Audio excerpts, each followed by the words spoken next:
Hello hello hello hello again. Again. और सा हो गया हमें रिकॉर्डिंग करे हुए, पर बहुत ही टाइम हो जैसे कि गया। कहते हैं देर आए दुरुस्त आए। दुरुस्त आए। तो पता है मुझे एक बड़ी इंटरेस्टिंग सी रियलाइजेशन हुई पिछले थोड़े टाइम से हमारे प्रोजेक्ट को लेके। क्या तू जानना चाहेगी? हाँ बिल्कुल। तो हमारे प्रोजेक्ट में ना हमने बहुत बड़ा एक स्कोप लिया कि मैं सब कुछ जानना चाहता था। तो उस सब कुछ जानने के लिए हमने ना बहुत अलग अलग तरह की चीज़ें जानी। मतलब हमें फ़िज़िक्स भी थोड़ी समझनी पड़ी, केमिस्ट्री भी समझनी पड़ी, बायोलॉजी भी समझनी पड़ी, साइकोलॉजी भी समझनी पड़ी, सोशियोलॉजी भी समझनी पड़ी, एंथ्रोपोलॉजी भी समझनी पड़ी। मतलब मतलब इतनी सारी लॉजीज थी, ये तो मुझे पता ही नहीं था। इतनी मतलब कि इतने सारे विषय सब्जेक्ट्स होते ये नहीं पता था। तो जैसे हमें करीबन 25-30 घंटे, पता नहीं कितने घंटे हो गए इन सब चीज़ों के बारे में बात करते करते। तो आइडियली ऐसा होना चाहिए था कि मुझे तो इन विषयों के बारे में बहुत कुछ पता चल गया, तो I should be more confident. But मेरी इंटरेस्टिंग रियलाइजेशन मुझे ये हुई कि जितना मैं चीज़ों के बारे में जान रहा हूँ, मुझे उतना ही ये समझ में आ रहा है कि मुझे कुछ नहीं पता। तो मैं थोड़ी सी रिसर्च कर रहा था, ये जो मेरे साथ हो रहा है इसके पीछे साइंटिस्ट लोगों ने इस फिनोमेनन को एक नाम दिया हुआ है। इसका नाम है डनिंग क्रूगर इफेक्ट। दो साइंटिस्ट थे, एक का नाम शायद डनिंग और दूसरे का नाम क्रूगर। उन्होंने खोज की थी इस इफेक्ट की, और वो मेरे पे बिल्कुल लागू होती है। आज से 2 साल पहले मुझसे कोई पूछता ना, पीयूष एक बात बता, ये कैसे आई सब कुछ, ये क्या है बिग बैंग? तो हाँ पता है मेरे को सब, इधर बैठ बताता हूँ, 5 मिनट लगेंगे मुझे। मैं बोला हाँ भाई बिग बैंग हुआ, उसमें से आदमी निकल के आ गए। बेसिकली मेरी नॉलेज, और मैं कॉन्फिडेंट था कि हाँ ये सही है, ऐसे ही है, सिविलाइजेशन आ गई, ये हमारी थोड़ी बायोलॉजी वगैरह ये वो। पर हमने बड़ी डिटेल तरीके से, मतलब तूने जो पूरी एक जर्नी लेके मुझे बताई है ना, तो उसके बाद मुझे काफ़ी चीज़ें समझ में आई हैं। पर मुझे जो सबसे बड़ी रियलाइजेशन वो यही हुई है कि मुझे एक्चुअली कुछ नहीं पता। और डनिंग क्रूगर मैंने इसलिए भी बोला क्योंकि जो डनिंग क्रूगर इफेक्ट है उसके पीछे एक बहुत इंटरेस्टिंग सा डायग्राम है। तो वो डायग्राम ऐसे रहता है, जब किसी को किसी विषय के बारे में ज़्यादा कुछ नहीं पता होता है और सिर्फ ऊपर ऊपर से पता होता है ना, तो वो अपने आप को एक्सपर्ट समझता है। और उस डनिंग क्रूगर इफेक्ट में उसको बोलते हैं माउंट स्टूपिड। वो एक ग्राफ बताते हैं कि इंसान की जर्नी किसी भी विषय के बारे में जब वो जानता है, तो वो जर्नी ऐसी होती है कि मान ले कि ये आपकी इस एक्स एक्सिस पे आपकी कॉम्पिटेंस लेवल है, मतलब कितना आपको किसी विषय के बारे में पता है, और वाई एक्सिस पे है कि क्या आपका कॉन्फिडेंस क्या है बेसिकली। तो बेसिकली माउंट स्टूपिड ये दिखलाता है कि आपका कॉन्फिडेंस तो बहुत ही एक्सट्रीम है जब आपकी नॉलेज बहुत कम है।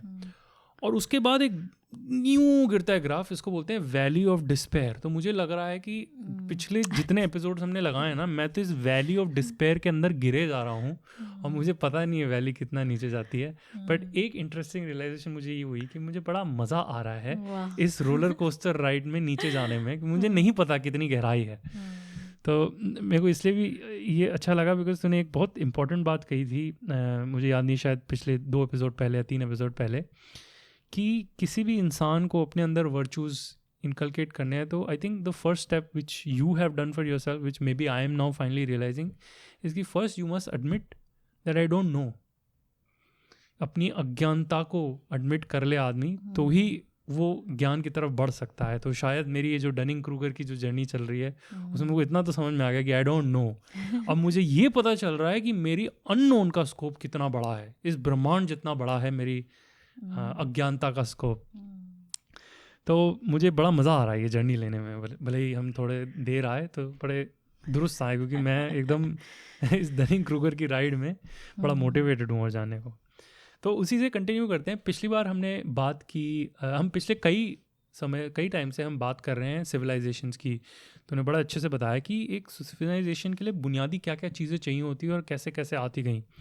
तो मैं उन स्पेसिफिक चीज़ों में नहीं जाना चाहूँगा। तूने बहुत सारी चीज़ें बताई, लैंग्वेज, मिथोलॉजी, हीरोज़ मिथ होती है एक, और हायरार्कीज़ वगैरह वगैरह, ये सब काम में आई।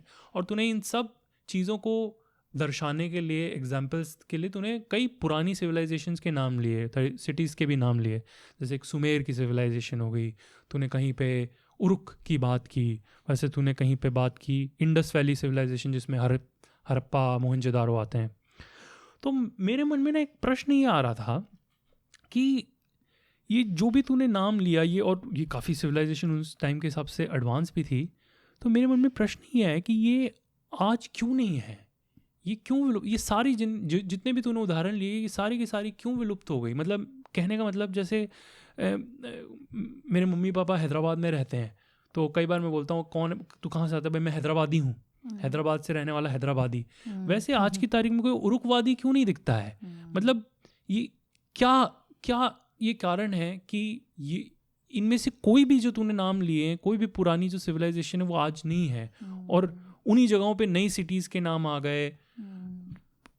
मतलब ऐसा तो नहीं पुरानी सिटीज़ नहीं है, बट ये क्यों है कि जो तूने एग्जांपल्स लिए पुरानी सिविलाइजेशन की, उनमें से कोई क्यों नहीं है। तो मेरे मन में ब्रॉडली ये सवाल आ रहा था कि क्या कारण है इन सिविलाइजेशंस का आज तक ना होने का और ये सब नहीं आ जाने का, या क्या कारण है कि ये सिविलाइजेशंस ख़त्म सी हो जाती हैं। क्या एक कोई कारण है या सब सिविलाइजेशन अलग अलग कारणों से विलुप्त हो गई। तो मेरे मन में यही सवाल आ रहा था मोटा मोटी कि क्या है ये, मतलब क्यों नहीं है कोई भी पुरानी सिविलाइजेशन आज भी, कोई सिविलाइजेशन जो आई तब की वो अभी तक क्यों नहीं चल रही है बेसिकली। मतलब कोई सिविलाइजेशन जो पुरानी जिनके बारे में हमने अब तक पढ़ा है या पढ़ रहे हैं वो एज इट इज़ तो एग्जिस्ट कहीं नहीं करती। और अभी भी मतलब देखा जाए कि जो उस टाइम के हिसाब से हम सोचते थे कि बहुत एडवांस चीज़ें कर रहे थे वो, मतलब उनके लैंग्वेज, उनकी कॉमन एक लैंग्वेज थी, मिथ्स क्रिएट कर रहे थे, हीरोज़ आ चुके थे जो उनके शायद किंग्स रहते थे, गिलगमेश की बात की, या फिर अशोका, या ये सब अच्छे राजा रहे, हीरोज़ रहे जो कि सब लोगों को यूनाइट कर सकते थे, उनको हायरार्की में बांध दिया। इन सब चीज़ों के बावजूद वो सोसाइटीज़ नहीं रही। तो ये बड़ा बहुत ही ब्रॉड क्वेश्चन है कि सोसाइटीज़ कोलैप्स क्यों होती हैं, सिविलाइजेशंस कोलैप्स क्यों होती हैं। मैं मतलब ऐसी कोलैप्स की नामो निशान तक नहीं रहेगा। आर्कियोलॉजिस्ट को मतलब ज़मीन खोद के निकालना पड़ रहा है कि हाँ यहाँ पे एक हुआ करती थी, और काफ़ी कंटिन्यू नहीं हो पा रही। मतलब why is there a point at which they have to die, why can't they just survive. मैं the reason I am also asking this is I am also little worried कि क्या हमारी भी करंट सिविलाइजेशन के साथ यही होगा एक दिन। मतलब ये मैं तो ये होप कर रहा हूँ दिल्ली हमेशा रहेगी, हैदराबाद हमेशा रहेगा, यूएस हमेशा रहेगा, मतलब ये सब चलता रहेगा। बट क्या ऐसा है कि ये भी एक दिन। और रिसेंट इवेंट्स अभी जो स्पेशली जैसे इंडिया में हुए या फिर वर्ल्ड ओवर हो ही रहे हैं, ब्राज़ील में बुरा हाल था, इंडिया में बुरा हाल था, तो कई जगह ऐसे देखकर और हालातों को देखकर ऐसा ही लगता है। अभी अफगानिस्तान में मतलब तालिबान टेक ओवर कर रहा है। तो ये एकदम वैलिड क्वेश्चन है, और ये आज की बात नहीं कि ये सब लोग पूछ रहे हैं। बहुत मैं एक्चुअली अभी तुमने क्योंकि डनिंग क्रूगर इफेक्ट या डनिंग क्रूगर वैली की बात की, तो मेरे साथ कुछ ऐसा ही हुआ इस विषय पे। जब मैं थोड़ा सा इसके बारे में पढ़ रही थी तो मैंने काफ़ी एक्चुअली बुक्स पढ़ी हैं और बहुत अलग अलग पर्सपेक्टिव से पढ़ने की कोशिश की है। हिस्टोरियंस के पर्सपेक्टिव से, बायोलॉजिस्ट के पर्सपेक्टिव से, एवोल्यूशनरी साइकोलॉजिस्ट के पर्सपेक्टिव से, हमारे एवोल्यूशनरी बायोलॉजिस्ट के पर्सपेक्टिव से कि एवोल्यूशन हमें क्या बताती है, या फिर साइकोलॉजी हमें क्या बताती है, या हिस्ट्री क्या बताती है, प्राइमेटोलॉजिस्ट क्या बताते हैं जो दूसरे हमारे कज़न्स या प्राइमेट्स को पढ़ रहे हैं। मैंने काफ़ी जब जगह से इस विषय के बारे में पढ़ने की कोशिश की या फिर थोड़ा आंसर ढूंढने की कोशिश की, मेरे वैसे ही हुआ। मैं I was in the Dunning and Kruger valley only.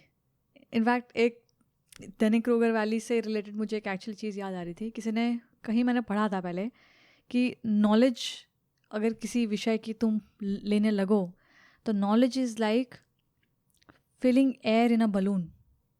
The more you fill the balloon with air, या फिर the more knowledge you gain, उसका सरफेस एरिया अननोन का या जो तुम्हें नहीं मालूम है वो और बढ़ता ही जाता है।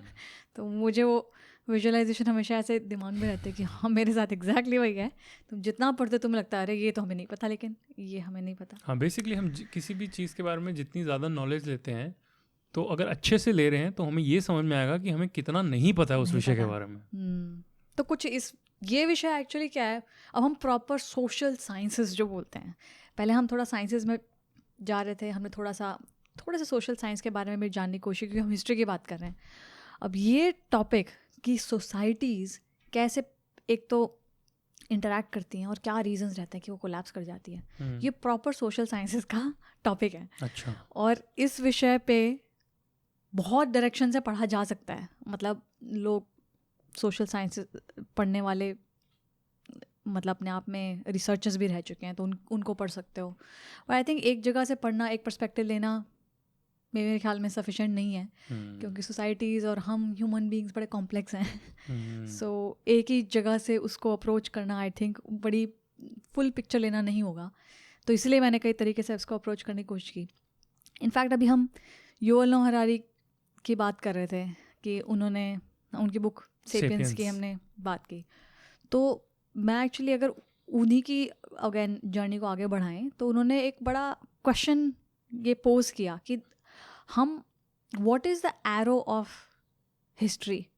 अगर हिस्ट्री की कोई एक डायरेक्शन है तो किस तरफ है, किस तरह मतलब किस तरफ जाती है वो, मतलब उसकी डायरेक्शन है क्या हम जो सोसाइटीज़ हैं बिखरती ही जा रही हैं, उस दिशा में जा रहे हैं, या हम इकट्ठे होते ही जा रहे हैं। तो अगर तुम ब्रॉड एंगल से देखोगे तो तुम्हें लगेगा कि हाँ यार सोसाइटीज़ शायद इकट्ठे होती जा रही हैं, पर फिर भी ये जितनी भी हम सोसाइटीज़ की बात करते हैं वो तो एग्जिस्ट नहीं करती। तो ये कैसे हो पाया? मतलब ऐसा क्या है कि एक सोसाइटी बनती है पर वो बिखर जाती है, पर हम कम बैक करते हैं और एक बड़ी सोसाइटी के साथ। तो पहली बात तो मुझे उससे ही अपने आप में बहुत सारे क्वेश्चन आ रहे थे कि कोलैप्स करती है और फिर जब वापस आती है, अब ये भी एक अगर वैली की तरह ही ले लो कि अगर सोसाइटी या सिविलाइजेशन कोलैप्स करती है और वापस आती है तो वो एक बड़े रूप में क्यों आती है? क्या मेरे को ऐसा कोई उदाहरण दे जैसे कि कोई सोसाइटी कोलैप्स कर गई और फिर बड़े रूप में वापस आई हो। तो जैसे हमने सुमेर की बात की थी, सुमेर से हम देखते हैं सुमेर की सोसाइटी या सुमेर की सिविलाइजेशन कोलैप्स हुई, जो भी सिटीज़ थी या जो भी वहाँ पे आज तो नहीं है, आज नहीं है। उसकी जगह एक और सिविलाइजेशन है जिसको बोलते हैं बेबीलोनियन सिविलाइजेशन, जिसके अंदर गिलगमेश था। या वो उधर या फिर सॉरी कोड ऑफ हम्मुराबी वो वहाँ से था। तो अब देखते हैं बेबीलोनियन कोलैप्स कर गई तो ग्रीक सिविलाइजेशन पैदा हो गई। तो वो एग्जैक्टली उस जगह पे नहीं है, थोड़ी सी आसपास ही है, पर इतनी दूर भी नहीं है कि मतलब यहाँ पे अमेरिका में और अफ्रीका में ऐसा नहीं है, वो पास ही पैदा हुई। तो इसका क्या रीज़न है? पहली बात तो कोलैप्स क्यों हुई, और कोलैप्स हुई अब इसको समझने के लिए तो पहली बात तो ये समझना पड़ेगा कि प्रॉब्लम क्या थी, इससे पहले कि हम उनका सोल्यूशन निकालें कि कोलैप्स आगे ना हो या हमारी सोसाइटी आज कोलैप्स ना हो।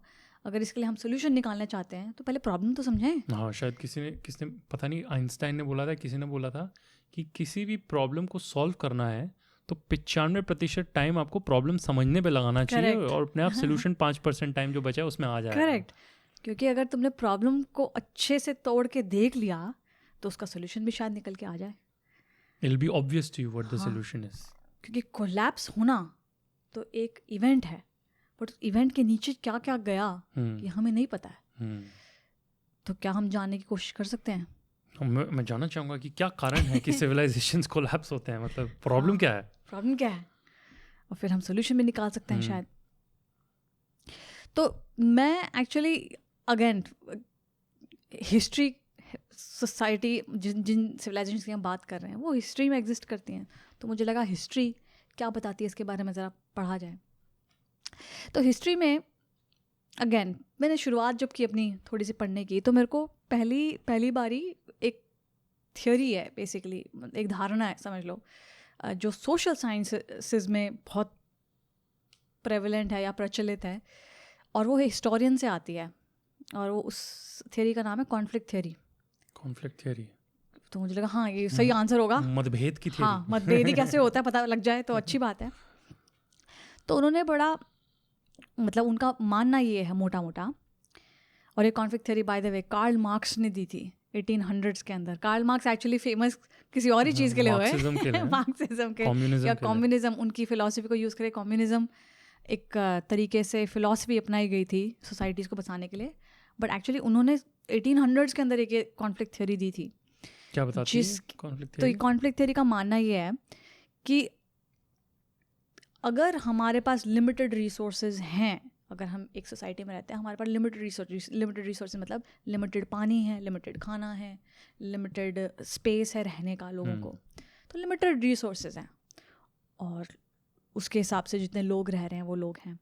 तो इवेंचुअली हमारी या तो पॉपुलेशन बढ़ जाएगी या फिर हमारे कोई कलामिटी आ जाएगी, क्राइसिस आ जाएगा कि जितने लोग उन रिसोर्सेज को कंज्यूम करने वाले हैं उनके बीच में मतभेद हो जाएगा कि रिसोर्सेज कंज्यूम हो जाए, मतलब कंस्ट्रिक्ट हो जाएंगे, बहुत लिमिटेड हो जाएंगे और लोग ज़्यादा होंगे, तो इवेंचुअली उनमें मतभेद हो जाएगा उन रिसोर्सेज को लेकर। ये तो मोटी मोटी धारणा है उनकी। इनफैक्ट ये तो ऑब्वियस ही चीज़ है, ये तो ऑब्वियस ही चीज़ लगी मुझे, लगा हाँ ये तो सही बात है। यहाँ पे कोरोना वायरस में पाया गया जब पहले कोरोना वायरस अनाउंस हुआ था यहाँ पे, तो टॉयलेट पेपर खत्म हो गए जी। हाँ, मतलब उसी में कॉन्फ्लिक्ट चल रहा था। तो मुझे लगा कि लेकिन यही रीज़न है कि सिविलाइजेशंस कोलैप्स हो गई। इनफैक्ट एक जेरेड डायमंड हमने बात की थी, गन्स, जर्म्स एंड स्टील, तो उन्होंने पूरी एक बुक लिखी है इसके ऊपर, जिस बुक का नाम है कोलैप्स। और उन्होंने बहुत तरह तरह की सिविलाइजेशंस का उसमें जिक्र किया है कि मायन सिविलाइजेशन या ग्रीक सिविलाइजेशन या ये, तो उन्होंने बोला है कि ट्रिगर किसी भी सिविलाइजेशन कोलैप्स का लिमिटेड रिसोर्सेज या रिसोर्स कंस्ट्रेंट की वजह से ही होता है। मैं यहाँ से स्टार्ट इसलिए कर रही हूँ क्योंकि ये बड़ा आधा आंसर है, ठीक है, मतलब होता है, but what does it lead to? क्योंकि कई तरह और रिसर्च बताती है। हाँ, ये पार्ट मेरे मन में यही प्रश्न आ रहा था कि ठीक है कॉन्फ्लिक्ट हुआ तो समझ अपने आप संभाल लेंगे, तो like does it lead to people killing each other? Exactly हाँ, मतलब क्यों उल्टा अगर रिसोर्स कंस्ट्रेंट हैं तो और उल्टा उनको साथ में आ जाना चाहिए, और कोऑपरेट करना चाहिए। इनफैक्ट ये पाया गया है कि कई सारे सोसाइटीज़ के अंदर जो स्पेशली जो यूरोपियन सोसाइटी थी, जो अर्ली यूरोपियन सोसाइटी थी, जहाँ पे पहले बात तो मौसम भी इतना बेकार रहता है, उगता कुछ नहीं है, पानी की कमी रहती है क्योंकि सब फ्रोजन रहता है, तो वो सोसाइटीज़ उल्टा ज़्यादा मिलजुल के रहती हैं। क्यों? क्योंकि उनकी एक शेयर्ड मिजरी है, एक तरीके से सबकी एक ही दुविधा है, सबकी एक परेशानी है, तो सारे मिलजुल के रहते हैं। और ये पाया गया है, ये एविडेंस है, मतलब ऐसी बहुत सारी सोसाइटीज़ हैं जो नहीं भी करती हैं, इनफैक्ट ज़्यादा पास आती हैं। तो इसका मतलब ये रीज़न हो सकता है कि ट्रिगर करता हो, बट ये सिर्फ एक यही रीज़न नहीं हो सकता, इसके आगे भी कुछ और रीजंस हैं जो शायद जानने ज़रूरी हैं। तो मुझे बहुत और इच्छा करी कि अरे इसमें जाके घुसना चाहिए, जानना चाहिए कि इसमें है क्या चल रहा। तो मुझे लगा देखो अल्टीमेटली अगर कॉन्फ्लिक्ट भी होती है किस तरीके की, तो कॉन्फ्लिक्ट एक ग्रुप की दूसरे ग्रुप के साथ ही होती होगी, मतभेद, या फिर एक इंडिविजुअल, एक आदमी दूसरे आदमी के साथ ही करेगा, सबके बीच में और रिसोर्स की वजह से। हाँ, मतलब ग्रुप्स भी ना बने, किसी रीजन कुछ भी हो, रिसोर्स लिमिटेड है या जो भी है, मतभेद तो आदमियों के बीच में ही होगा, जानवरों के बीच में और आदमियों के बीच में नहीं हो रहा है। पहले होता होगा जंगलों में, हाँ, मतलब जानवरों के लिए हो सकता है, बट मतभेद तो आदमियों के बीच में ही होगा। तो मतभेद जरूर है, बट क्या रिसोर्सेज के लिए या किसी और चीज़ के लिए, ये हम क्या और जान सकते हैं इसमें घुस के कि रिसोर्सेज के लिए ही जरूरी है? तो कहना चाह रही है कि मतभेद इज द इम्पोर्टेंट थिंग। हाँ, किस कारण हो रहा है वो अलग अलग हो सकते हैं, बट सिविलाइजेशन कोलैप्स में एक चीज जरूर पाई गई कॉमन कि मतभेद हो गया लोगों के बीच में। अब मुझे और इस विषय में जानता कि ठीक है आदमी इन्वॉल्व है और हम होते हैं साइकोलॉजिकल बीइंग्स, अगर मतभेद को रोक ही नहीं सकते तो आज मानसिकता होती है, तो मतभेद तो नहीं रोक सकते तुम, लिमिटेड रिसोर्सेज हैं जो भी ट्रिगर करेगा, बट इस मानसिकता को तो समझ सकते हैं, क्योंकि इम्पॉर्टेंट मतभेद किस रीज़न से हो रहा है वो नहीं है, मतभेद को कैसे रोका जाए इससे शायद हमें कोई सोल्यूशन निकल के आ सके, हम कोई सोल्यूशन जान सकते हैं। तो मैं एक्चुअली बिहेव बुक के बारे में बहुत मैंने मेंशन किया है, Robert सपोल्स्की, he is actually a neuroscientist, पहले ही बात की हमने, he is also a primatologist because वो primates की बहुत स्टडी करते हैं, but he is more oriented towards neuroscience कि हमारा ब्रेन, हमारा एंड कॉग्निटिव साइंस कि हमारा माइंड किस तरीके से फंक्शन करता है। जंगलों में काफ़ी टाइम बिताया है। तो मैं उनकी बुक से इतनी मैं बता रही हूँ प्रभावित हुई हूँ कि उन्होंने भी एक्चुअली इस मुद्दे पे एक पूरा, शायद उसमें एक चैप्टर है या 2-3 और चैप्टर्स हैं, इसी बात पे है कि कैसे पहली बात तो ह्यूमन बीइंग्स को समझा जाए अच्छे से, तो शायद हम समझ पाएंगे कि ये ह्यूमन बीइंग्स अब जब सोसाइटीज़ के अंदर रहते हैं, ऐसी सोसाइटीज़ जहाँ पे कभी कभी लिमिटेड रिसोर्सेज होते हैं, जहाँ पे और तरह के लोग होते हैं जिनके अपने खुद के प्रायोरिटीज़ या वैल्यूज़ हैं या कुछ और वो मानते हैं, उनकी मान्यताएं हैं, तो उनके साथ कैसे व्यवहार रखते हैं। तो क्या पाया उन्होंने? तो हमने इस विषय बाय द वे मैंने ना थोड़े थोड़े चंक्स में मैं बोलूँगी, शायद पुराने एपिसोड्स में हमने जिक्र किया है। तो इस चीज़ को समझने के लिए मुझे लगा एक अच्छा सा फ्रेमवर्क देती हूँ पहले मैं, कि बड़ा इजी रहेगा समझना, जिसको मेरे 2 सेंट्स एक तरीके से समझ लो। तो बहुत जल्दी आ गए 2 सेंट्स। हाँ, 2 सेंट्स समझ लो, क्योंकि उन्होंने भी अच्छे से एक्सप्लेन किया, ऐसी बात नहीं, उन्हीं के ही शब्द हैं, मतलब मेरी कोई रिसर्च नहीं है, बट एक समझने का तरीका शायद और आसान कर सकते हैं इसको। तो इस फ्रेमवर्क को तुम यूँ समझ लो, सर्कल ऑफ ट्रस्ट, कि हमारे ह्यूमंस का सर्कल ऑफ ट्रस्ट क्या होता है। जब मतभेद आता है किसी 2 आदमियों के बीच में, उनके बीच में हो क्या रहा है अल्टीमेटली? डिस्ट्रस्ट ही तो क्रिएट हो रहा है, कि मैं नहीं मानता इसकी, या ये जो बोलना चाह रहा है या ये जो करना चाह रहा है मैं इसकी नहीं मानता। अगर ये कोऑपरेट करें तो इसका मतलब इनके बीच में ट्रस्ट है, तभी वो कोऑपरेट कर पाएंगे। कहीं ना कहीं तो डिस्ट्रस्ट आया है। हाँ, क्वेश्चन ये है कि डिस्ट्रस्ट ही क्यों आया, अब इसके नीचे चल क्या रहा है। हम डिस्ट्रस्ट जल्दी क्रिएट तो कहना चाह रही है मतभेद के पीछे सबसे बड़ा कारण होता है भरोसा उठ जाना। हाँ, मैं इसकी नहीं मानूंगा, ये जो भी बोलेगा ये इसकी नहीं सुननी है मुझे। रीज़न कोई भी हो सकता है, लिमिटेड रिसोर्सेज, कि तुझे चाहिए ये, मुझे चाहिए। अगर समझ लो हम में ट्रस्ट हो तो हो सकता है हम शेयर भी कर लें, आपस में मिलजुल के काम कर लें, कि चले यार कोई नहीं, कम है, अपन दोनों आधा आधा खा लेते हैं। हाँ, जो भी मतलब आधा आधा पानी रख लेते हैं। हाँ, तो देखो अभी तक हम ह्यूमन बींग्स के हमने बहुत बहुत अर्ली मैन से हम ह्यूमन बींग्स को लाते आ रहे हैं अपनी चर्चा के अंदर। और हम तो नहीं कब बात की थी हमने कि कुछ 80,000 साल पहले तो हमें कॉग्निटिव एबिलिटीज आई थी, ब्रेन के साइज बढ़ने लगे थे। बट ह्यूमन बींग्स वहीं से तो नहीं आए, उससे पहले से। हाँ, ये जानना बड़ा मुश्किल है कि किसी एक दिन पिन पॉइंट कर लो कि ये आज इंसान है, कल बंदर था। हाँ, वो हम बेसिकली मैं एक्चुअली एनालॉजी लाना चाहूँगी वापस। अगर हम आईफोन हैं, हमने पहले बात की थी, हम आईफोन है ब्रह्मांड के, हम कुछ एक गैजेट हैं, इस पूरी सृष्टि के सबसे हाईटेक गैजेट है इंसान। हाँ, तो इस गैजेट के अंदर बहुत सारी डिफॉल्ट सेटिंग्स हैं। करेक्ट। और वो हम हम जर्नी लेते आ रहे हैं अभी हमारी पूरी इवोल्यूशन की। देखो इवोल्यूशन इसलिए इतना पढ़ना ज़रूरी है कि अगर इवोल्यूशन अगर नहीं समझेंगे तो मैं ये जो सारी चर्चाएं कर रही हूँ ना, उसको समझना बड़ा मुश्किल हो जाएगा। आपकी उस आईफोन की फैक्ट्री सेटिंग्स समझनी ज़रूरी है। आपको अपना मैनुअल समझना ज़रूरी है कि तुम्हारी डिफ़ॉल्ट सेटिंग्स क्या है। करेक्ट। हम उनको चेंज कर सकते हैं, बट हमें पता ही नहीं होगा हमारी डिफ़ॉल्ट सेटिंग क्या है, तुम चेंज क्या करेंगे। हमारी डिफ़ॉल्ट सेटिंग समझना बड़ा ज़रूरी है, और बिहेव बुक एक्चुअली वही बताता है हमें कि हमारी डिफ़ॉल्ट सेटिंग है क्या। तो ये जो फ्रेमवर्क है, मैं ये सर्कल ऑफ ट्रस्ट, मैं इस सर्कल ऑफ ट्रस्ट के थ्रू अपनी डिफ़ॉल्ट सेटिंग को ही बताना चाह रही हूँ एक तरीके से, समझो। तो हमने कुछ हमने जिक्र कर लिया हमारी डिफ़ॉल्ट सेटिंग का पुराने हमारे एपिसोड्स के अंदर। तो शुरू करते हैं कि सर्कल ऑफ ट्रस्ट है क्या। तो देखो हमारे इवोल्यूशनरी हिस्ट्री में हमें कूट के एक चीज़ भरी गई है, वो ये है सेल्फ प्रिजर्वेशन, कि मैं अपना बचाव कर लूँ। सही बात। और इस सर्कल ऑफ ट्रस्ट के अंदर सेंटर में मैं हूँ, सेल्फ। इसको इवोल्यूशनरी भाषा में बोलते हैं इंडिविजुअल सिलेक्शन, कि दुनिया में कुछ भी हो, कुछ भी आतंक मच जाए, सबसे पहले मैं अपना बचाव करूँगी।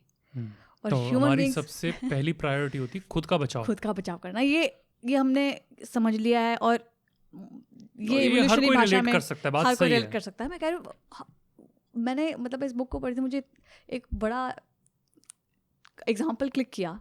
हमारे बॉडी के सेल, इंडिविजुअल सेल के अंदर भी एक ऐसी सेटिंग है जो कि अगर समझ लो तुम यहाँ पे कट लग जाए, या फिर आज तुम्हारी बॉडी में कोरोना वायरस चला जाए, समझ लो कोविड, अभी डेल्टा वेरिएंट चल रहा है तो डेल्टा वेरिएंट चला गया, आपकी बॉडी का सेल जानता है कि ये फॉरेन है और ये मैं हूँ। वो सेल्फ एक इम्यून सिस्टम जनरेट, हमारा इम्यून सिस्टम क्या है, इम्यून सिस्टम समझता है कि सेल्फ क्या है और फॉरेन क्या है या अदर क्या है।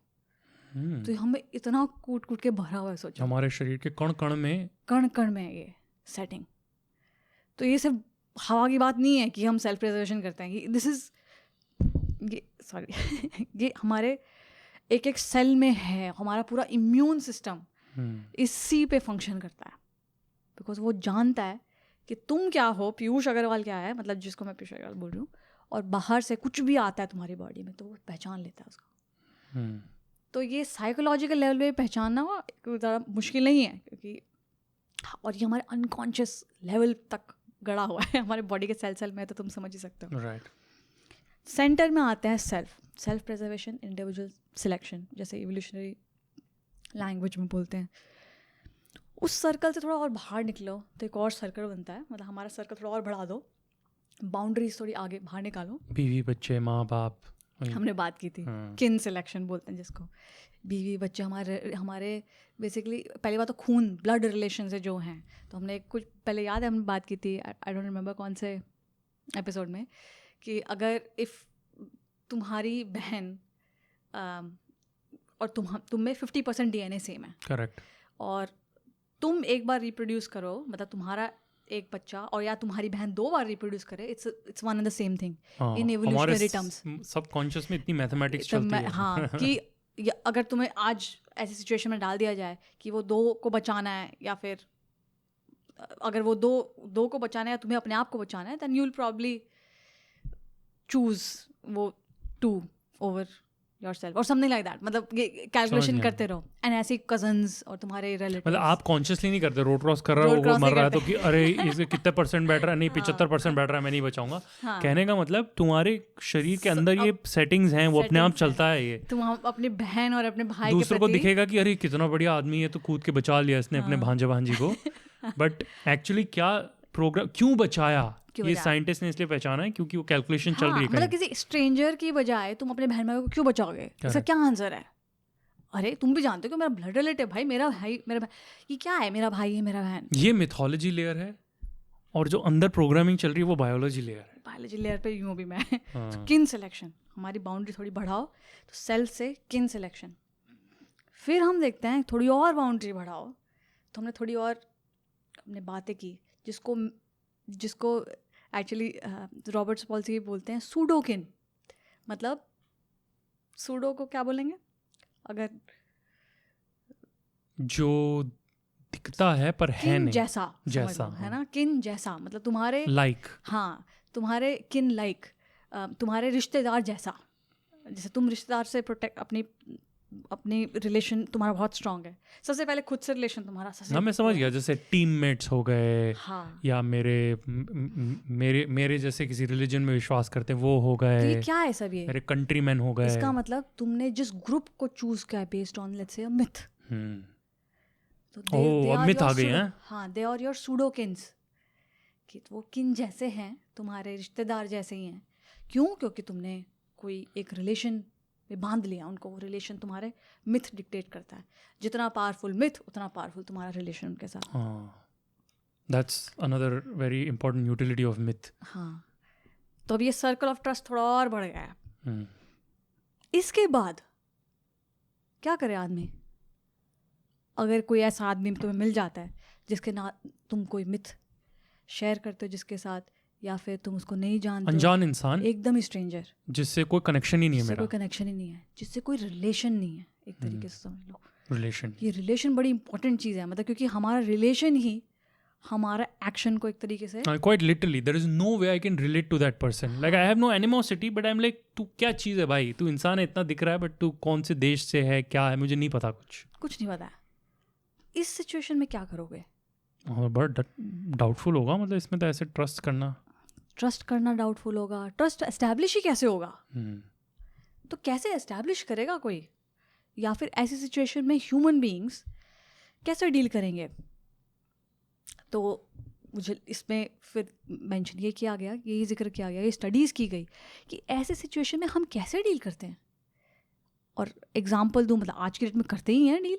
I mean, मतलब if it's up to me, मैं उसको चांस दूंगा कि देख भाई, मान के चलूंगा, एक बार भरोसा कर लेते हैं, बट अगर कहीं पे भी मेरे को उस पर डाउट आया तो भाई तू अपने रास्ते में अपने रास्ते, मतलब मैं उसको सेकंड चांस नहीं दूंगा। Hold on to that thought. तुमने बड़ी एक अच्छी बात बोली जो मैं आगे लाना चाहती हूँ।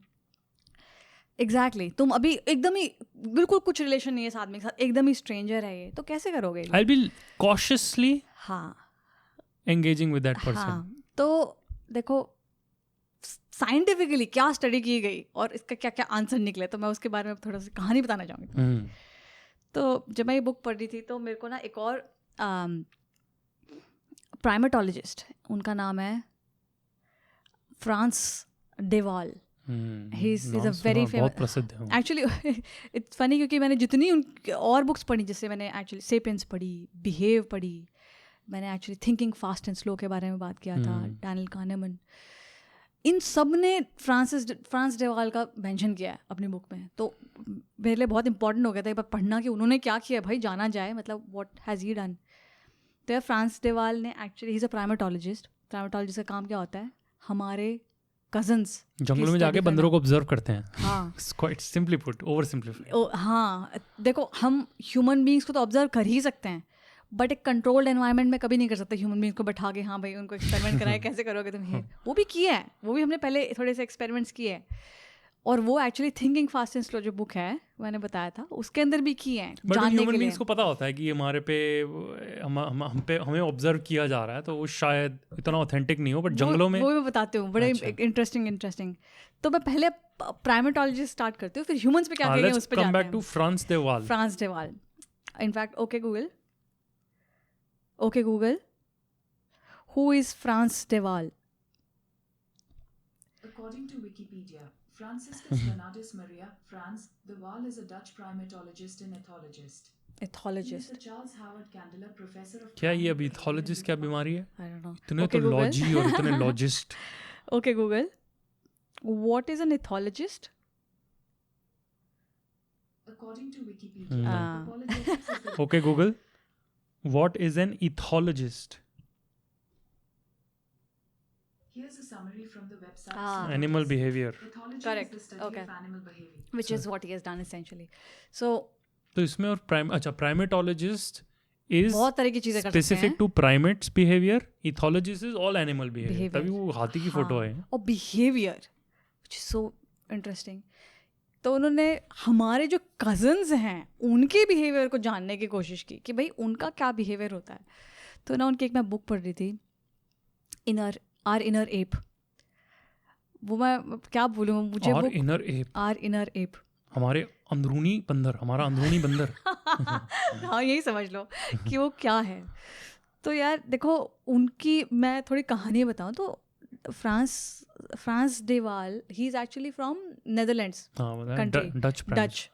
एंड उधर ना एक बहुत बड़ा ज़ू है, आर्नेम ज़ू. वो दुनिया का सबसे बड़ा कैप्टिव ज़ू है, मतलब उसमें एक्चुअली कैप्चर कर करके जानवरों को रखा जाता है, बट लैंड वाइज या फिर area wise it is one of the biggest zoos. So अगर प्राइमेट्स को भी रखा गया वहाँ पे, तो they are as good as them living in their natural environment. Not as, मतलब वो इतना नहीं होगा. तो वो ज़ू है बट वो ऐसे जानवरों को लगेगा कि तो भाई अपना हमारा घर ही है, और उसके अंदर नए नए जानवर भी इंट्रोड्यूस कर सकते हैं. ये तो वाइल्ड लाइफ सैंक्चुरी टाइप चीज, बट है ज़ू. हाँ, बट उसके अंदर नए नए जानवर, जैसे वाइल्ड लाइफ, मतलब एकदम ही वाइल्ड लाइफ में तो ये ग्रुप्स में रहते होंगे, पता नहीं कितने टाइम से रहते. You can't have like some kind of experiment.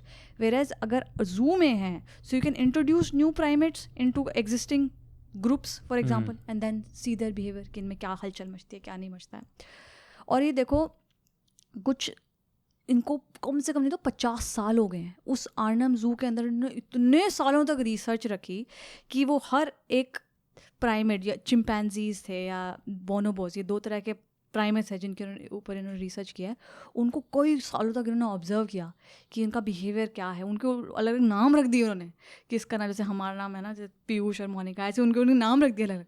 और वो एक इंटरेक्ट करते थे इनके साथ. मतलब अगर वो सामने लेकर नाम लेते तो पहचान जाता था वो. मतलब वो इतने ज़्यादा, तभी उनका बिहेवियर भी समझ पाए कि ये करना क्या चाह रहा है, बिना बोले भी वो क्या करना चाह रहा है, या उनका क्या व्यवहार है. इनफैक्ट मैं जब बुक पढ़ रही थी तो मुझे एक बीच में तो ऐसा लगा शायद मैं किसी आदमियों के कॉलोनी के या सोसाइटी के बारे में बुक पढ़ रही हूँ, प्राइमेट्स की नहीं, क्योंकि because they are our cousins और एंसेस्टर्स. और उनका बिहेवियर इज मतलब जस्ट अमेजिंग टू सी कि अगर आप किसी स्पेशली प्राइमेट्स को आई थिंक, और चिंपैंजीज को स्पेशली, क्योंकि वो हमारे हमने बताया था कि हमारा और चिंपैंजीज का DNA 98 I think somewhere like in higher 90s में मैच करता है. तो quite literally organ by organ हम उनके साथ सेम हैं. से थोड़े बहुत जो डिफरेंसेस है वो हमारे माइंड, हमारे ब्रेन के अंदर हैं, और हमारी साइकी अलग है. और देखो उनमें और हमें कितना डिफरेंस है. हम आज यहाँ बैठे हैं और वो आर्नम जू में बैठे हैं. तो पर जो उन्होंने बताया उनके बिहेवियर के बारे में, तो देखो मोटा मोटा ही बताते हैं कि एक तरफ है चिंपैंजीज का बिहेवियर, और स्पेशली जब वो ग्रुप्स में रहते हैं तो they can get really brutal. मतलब एक दूसरे को डॉल की तरह फाड़ देते हैं. हाँ, हमने एक बार पहले ही बात की थी. और ह्यूमन बीइंग्स भी अगर उनके साथ आ जाएं तो वो इतने ज़्यादा स्ट्रॉन्ग है कि वो कुछ नहीं, हमारी हम कुछ नहीं है उनके सामने. और एक तरफ तो है चिंपैंजीज जो कि अपने ग्रुप्स के अंदर अपने डायनामिक्स को ब्रूटली, मतलब ऐसे फाइटिंग के साथ डील करते हैं.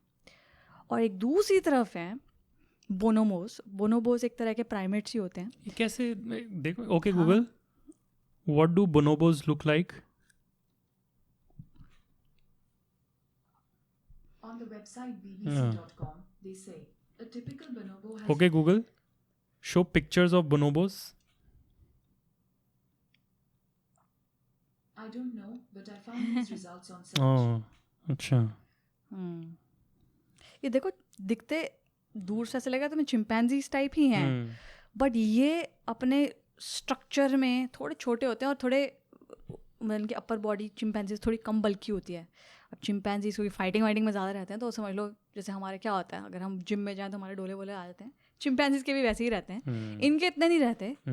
और इनकी सोशल सेटिंग या इनका सोशल ग्रुप्स एम्पैथी बेसिकली से ज़्यादा चलती है. मतलब कि अगर तुम नाराज़ हो गए हो या तुम लीडर हो तो मैं तुम्हारे साथ सोशल एक दूसरे की भावनाओं को समझ लेते हैं और मोस्ट लाइकली बड़े भाप लेते हैं. ये थोड़े प्रोमिस्क्यूअस भी होते हैं, मतलब समझना तो नहीं बट भाप लेते हैं, एक दूसरे की भावनाओं को भाप लेते हैं. एम्पैथी मतलब हाँ, एम्पैथेटिक, अपनी एक दूसरे की फीलिंग्स को बेसिकली समझ लेते हैं ये. और ये ब्रूटल जैसे चिंपैंजीज होते हैं फाइटिंग करके, ये उस तरीके से डील नहीं करते. ये प्रोमिस्क्यूट मतलब बेसिकली सेक्स करके एक दूसरे का सॉल्व कर लेता है अपने कॉन्फ्लिक्ट को. हाँ, ये ऐसे मतलब सेक्स से कॉन्फ्लिक्ट सॉल्व करते हैं. तो इसलिए इनको बोला गया the most promiscuous primates which exist. तो एनीवेज, एक तरफ है चिंपैंजीज और एक तरफ है bonobos who are very empathetic, और एक तरफ chimpanzees who are very violent, brutal, violent. इन्होंने जब इनकी रिसर्च की इन दोनों तरह के प्राइमेट्स की, इन्होंने पाया कि ह्यूमन बींग्स कहाँ एग्जिस्ट करते हैं इस रेडार पे. अगर हम अपने कज़न से हम अपने आप को रिलेट करें तो ये बोलते हैं कि ह्यूमन बींग्स बीच का बंदर, हाँ, ये दोनों ही चीज़ें कर सकते हैं. और ह्यूमन बींग्स तो बिल्कुल जैसे ये स्पेशली चिम्प्स के अंदर एक तरह का व्यवहार रहता है जो कि ये रहता है, बड़े बड़े वो पॉलिटिकल होते हैं. कि अगर समझ लो ये एक टॉप का चिम्प है और ये एक सबऑर्डिनेट चिम्प है, और ये जो टॉप का चिम्प अभी थोड़ा बूढ़ा हो गया है और ये बस अभी ऐसा लग रहा है कि इसमें इतनी ताकत नहीं रही, is not strong enough now. तो जो सबऑर्डिनेट चिम्प है, जो थोड़ा और ताकत है, वो उसको मार पीट के उसको, जैसे हमारे बोलते हैं ना अपने इंसानों में क्या बोलते हैं, ओवरथ्रो कर देना, कू करना, या फिर किसी रूलर को ओवरथ्रो कर देना. जैसे गेम ऑफ थ्रोन्स में क्या था, जिसके पास ज़्यादा मारने की क्षमता है वो थ्रोन पे बैठेगा. तो इसी तरीके से चिम्प्स भी पॉलिटिक्स चलती रहती है. हाँ? हम वो इतना देखते हैं कि इनफैक्ट ऐसा नहीं है कि एक चिम्प दूसरे चिम्प के प्रति कर रहा है. एक चिम्प के पीछे आगे कुछ सपोर्टर्स भी होते हैं जो कि उसको मदद करते हैं उस कू के अंदर सपोर्ट गेम ऑफ थ्रोन्स बड़ा सही बोला तुमने. गेम ऑफ थ्रोन्स मेरे को लगता है दोनों चीजें चल रही हैं. हाँ, बोनोबो पंथी भी चल रही है, चिम्प पंथी भी चल रही है. कुछ लोग बोनोबो पंथी करते हैं, कुछ लोग चिम्प पंथी करते हैं. तो मुझे ऐसा ही लगा बुक पढ़ के कि अरे ये क्या मैं गेम ऑफ थ्रोन्स सुन रही हूं क्या. मेरे दिमाग में गेम ऑफ थ्रोन्स चल रहा है सही में. उसमें सेक्स इतना यूज होता है और फॉर पॉलिटिक्स, और कई लोग मैनिपुलेट भी करते हैं सिर्फ बाय फीलिंग्स, और वायलेंस भी यूज होता है भरपूर फॉर पॉलिटिक्स, मैनिपुलेशन. तो मुझे लगा ये तो एकदम ही मतलब क्या, मतलब ये वो बेसिकली ये बताना चाह रहे थे कि ये जो सब तरीके हैं मतलब डील करने के सिचुएशन को, कि अगर कहीं मौका मिल रहा है मुझे ज़्यादा पावर पाने का, तो वो पॉलिटिक्स भी खेलने पे तैयार ही रहते हैं चिम्स। तो एक second, I want to like follow my the whole train of thought, बहुत लंबी ट्रेन ऑफ थॉट चल रही है, मैं करना चाहता हूँ। तो हमने स्टार्ट किया था, तूने बताया, मेरा क्वेश्चन था सिविलाइजेशंस क्यों कोलैप्स हो गई, पुरानी क्यों कोलैप्स होती हैं, जिसके लिए तूने बताया कि it is very important to understand the problem and then will figure out the solution. और प्रॉब्लम में तूने बताया मेन क्रक्स यही होता है कि जब आपसी लोगों में ना मतभेद हो जाती है किसी भी कारण, तूने एग्जांपल्स ये रिसोर्सेज के कारण या एक दूसरे पे जो भी नहीं बनती हैं उनमें, तो सिविलाइजेशन कोलैप्स का कारण आता है। और फिर तूने बताया कि ये समझना ज़रूरी है कि कॉन्फ्लिक्ट क्यों आता है। तो उसके बाद तूने मुझे एक फ्रेमवर्क देने की कोशिश की कि एक फ्रेमवर्क जिससे हम समझ सकते हैं कि मतभेद क्यों आता है, कहाँ पे आता है मतभेद। जब तक तुम सेल्फ में हो तब ऑब्वियसली मतभेद नहीं आएगा, जब तक तुम किन्स के साथ हो तब मतभेद नहीं आएगा। अभी तक नहीं आया था, मैं आगे आ रही हूँ। तो जब तुम सूडो किन्स के साथ हो, जो तुम्हारे ग्रुप्स या तुम्हारे मिथ्स का पार्ट है, उनके साथ मतभेद नहीं आएगा। क्यों? क्योंकि तुम्हारा ट्रस्ट एस्टैब्लिश्ड है। तुम सब मतलब आ जाता है, मतलब सेल्फ के साथ तो नहीं, बट भाई बहनों में मतभेद आ जाता है, वो आ जाता है, बट तभी आता है मतभेद जब भाई बहन कोलैप्स मतभेद नहीं आता। मतलब मैं बोलना चाह रही हूँ किसी भी भाई बहन के पीछे कैसे नहीं, unless the भाई इज अंबानी ना, वो मतलब they can have civilization level impact। आने दो मुझे उसमें भी कि when okay I'll not get to there but we'll talk about that कि वो कब आ सकता है। तो या फिर हमारे मिथोलॉजी में, रामायण में हम एक्सेप्शंस की बात नहीं कर रहे। मंत्रा उसके कान भर देती है और तो एक फैमिली में थोड़ा सा मतभेद आ जाता है, पूरे के पूरे राम राज्य में कोलैप्स आने की नौबत पड़ जाती है। Speaking of history, around this era only, जब ये समझ लो हमने ग्रीक सिविलाइजेशन की बात की कि वो भी ऐसे देखने में आता है कि बहुत सारे सिटी स्टेट्स थे और हमें पता चलता है ग्रीक सिविलाइजेशन कोलैप्स हो गई।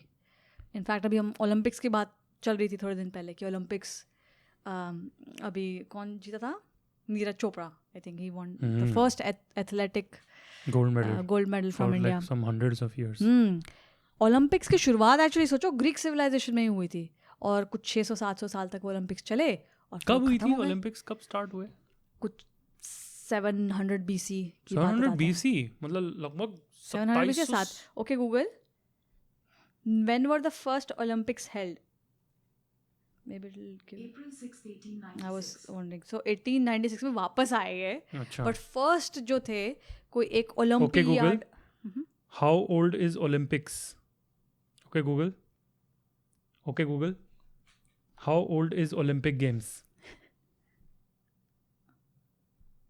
On the website 700 BC.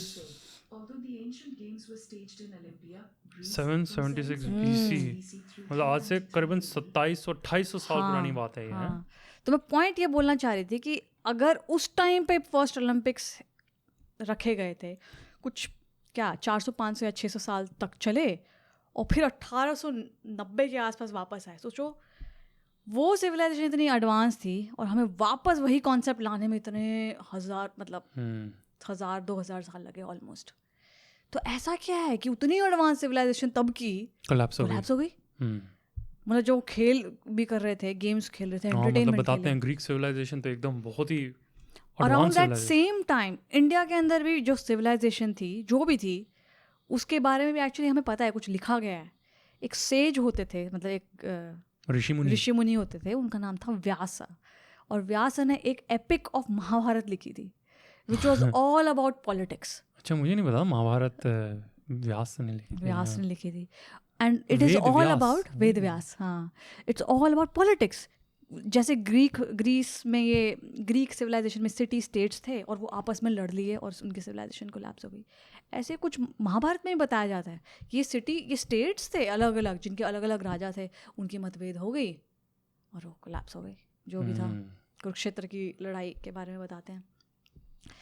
Point मैं ये बताना चाह रही थी कि जब तो let's come back to the circle of trust. तो तू कहना ही चाह रही थी with the example of the framework of circle of trust कि जब तक आप सर्कल के अंदर रहो, सेल्फ या अपने रिश्तेदारों के बीच में, तो मतभेद रिजॉल्व। जब सर्कल के पेरिफेरी पे मतभेद डिस्ट्रस्ट हो जाता है, तो इतना भयंकर कॉन्फ्लिक्ट आ सकता है कि पूरी की पूरी सिविलाइजेशन कोलैप्स हो जाए। तो इससे क्या कनेक्शन है जो हम अभी ये प्राइमेटोलॉजिस्ट, मैं बताती हूँ। तो प्राइमेटोलॉजिस्ट से हमें थोड़े से क्लूज मिलते हैं कि ह्यूमन बिहेवियर कैसा है, कि when it comes to any benefit that we can get from a situation, और हमारा इन्वेस्टमेंट या हमारा कॉस्ट, हमें कोई एक्शन करने का इतना नहीं है और हमें लगता है कि नहीं है, तो हम वो कर देते हैं बेनिफिट पाने के लिए. यही चल रहा है ना गेम, कि मैं एक ऐसा एक्शन लूँ जिससे मेरे को अच्छा खासा बेनिफिट मिल जाए, वही एक्शन लेती हूँ.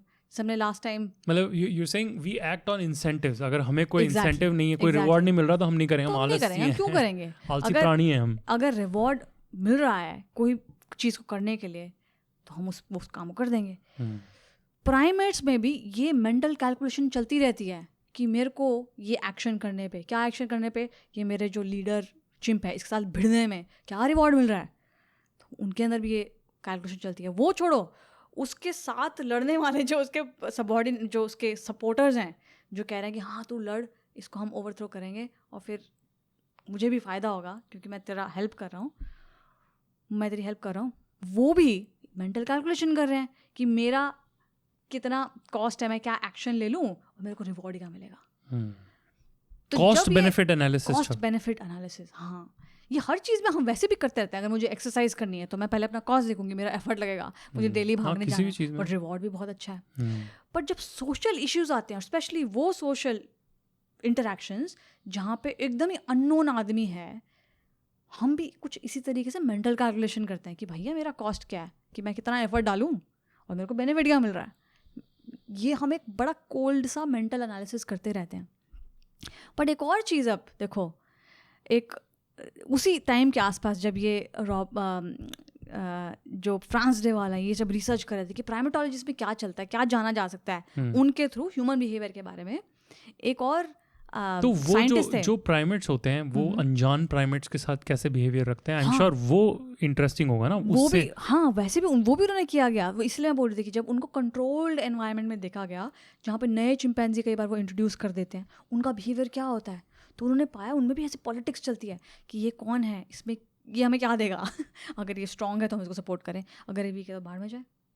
बेसिकली मतलब उनमें भी ये बड़ी कैलकुलेशन चलती रहती है कि उनको क्या बेनिफिट मिल रहा है.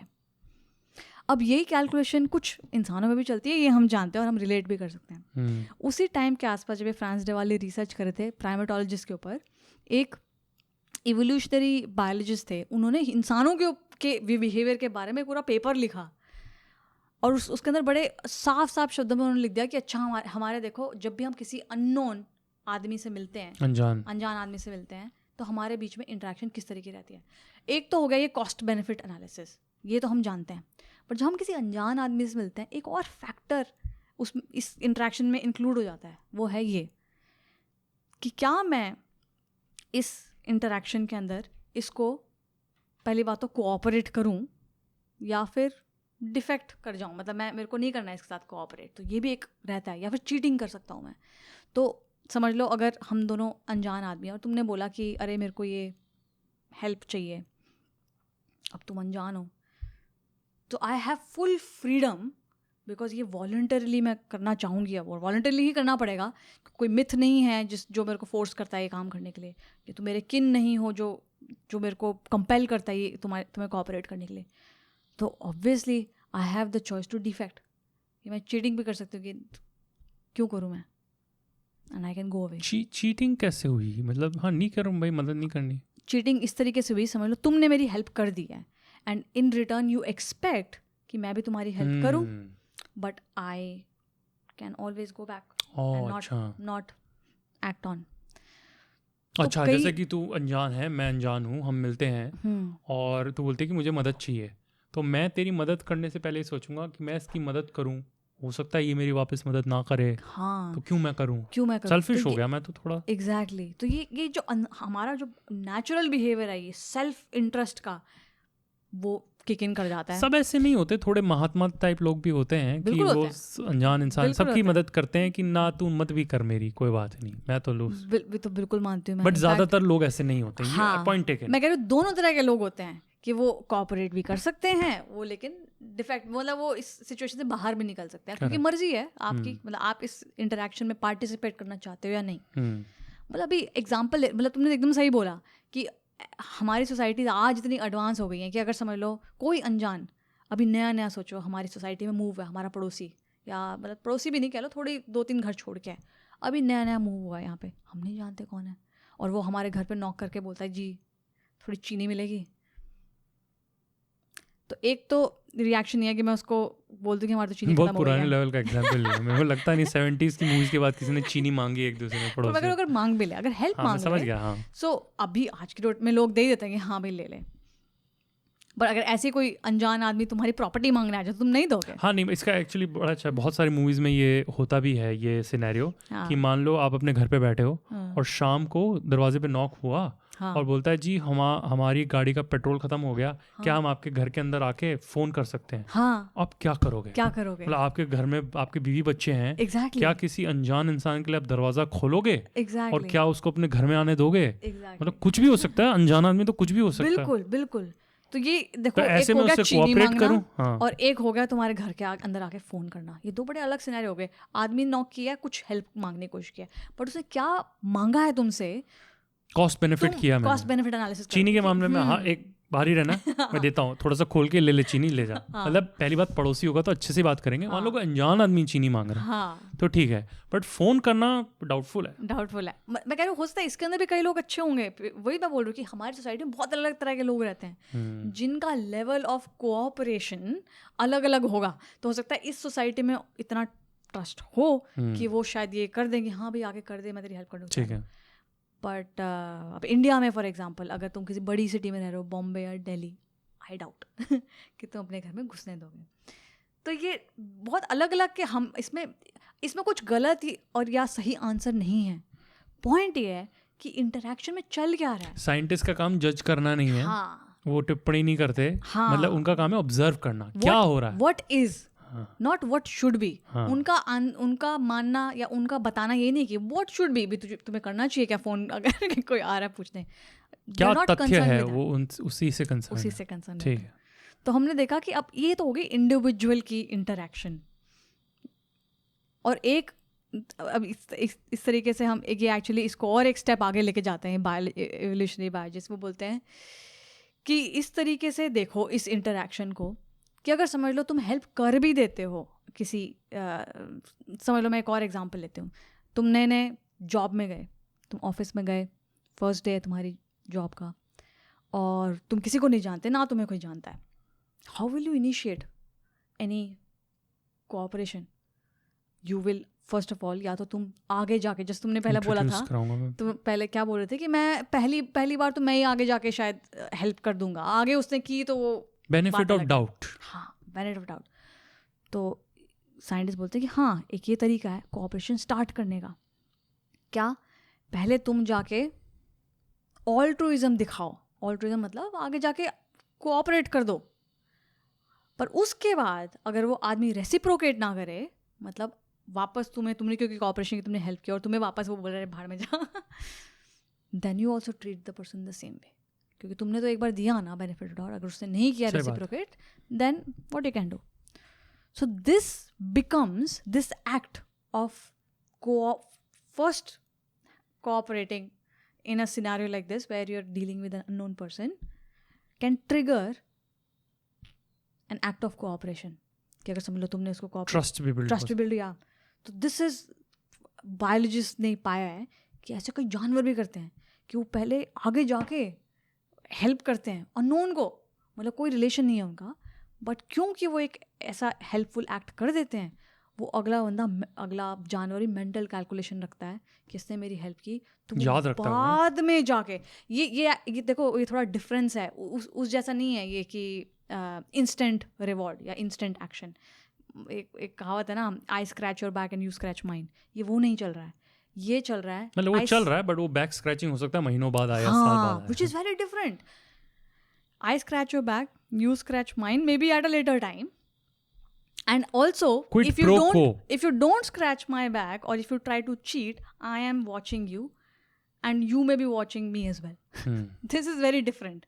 कि इसके अंदर quid pro quo नहीं चल रहा है, इसके अंदर चल रहा है कि delayed reward आएगा तुम्हें या benefit आएगा, and at the same time each of us is keeping a mental calculation कि तुमने कितनी बार मेरी हेल्प की और मैंने तुम्हें कितनी बार हेल्प की.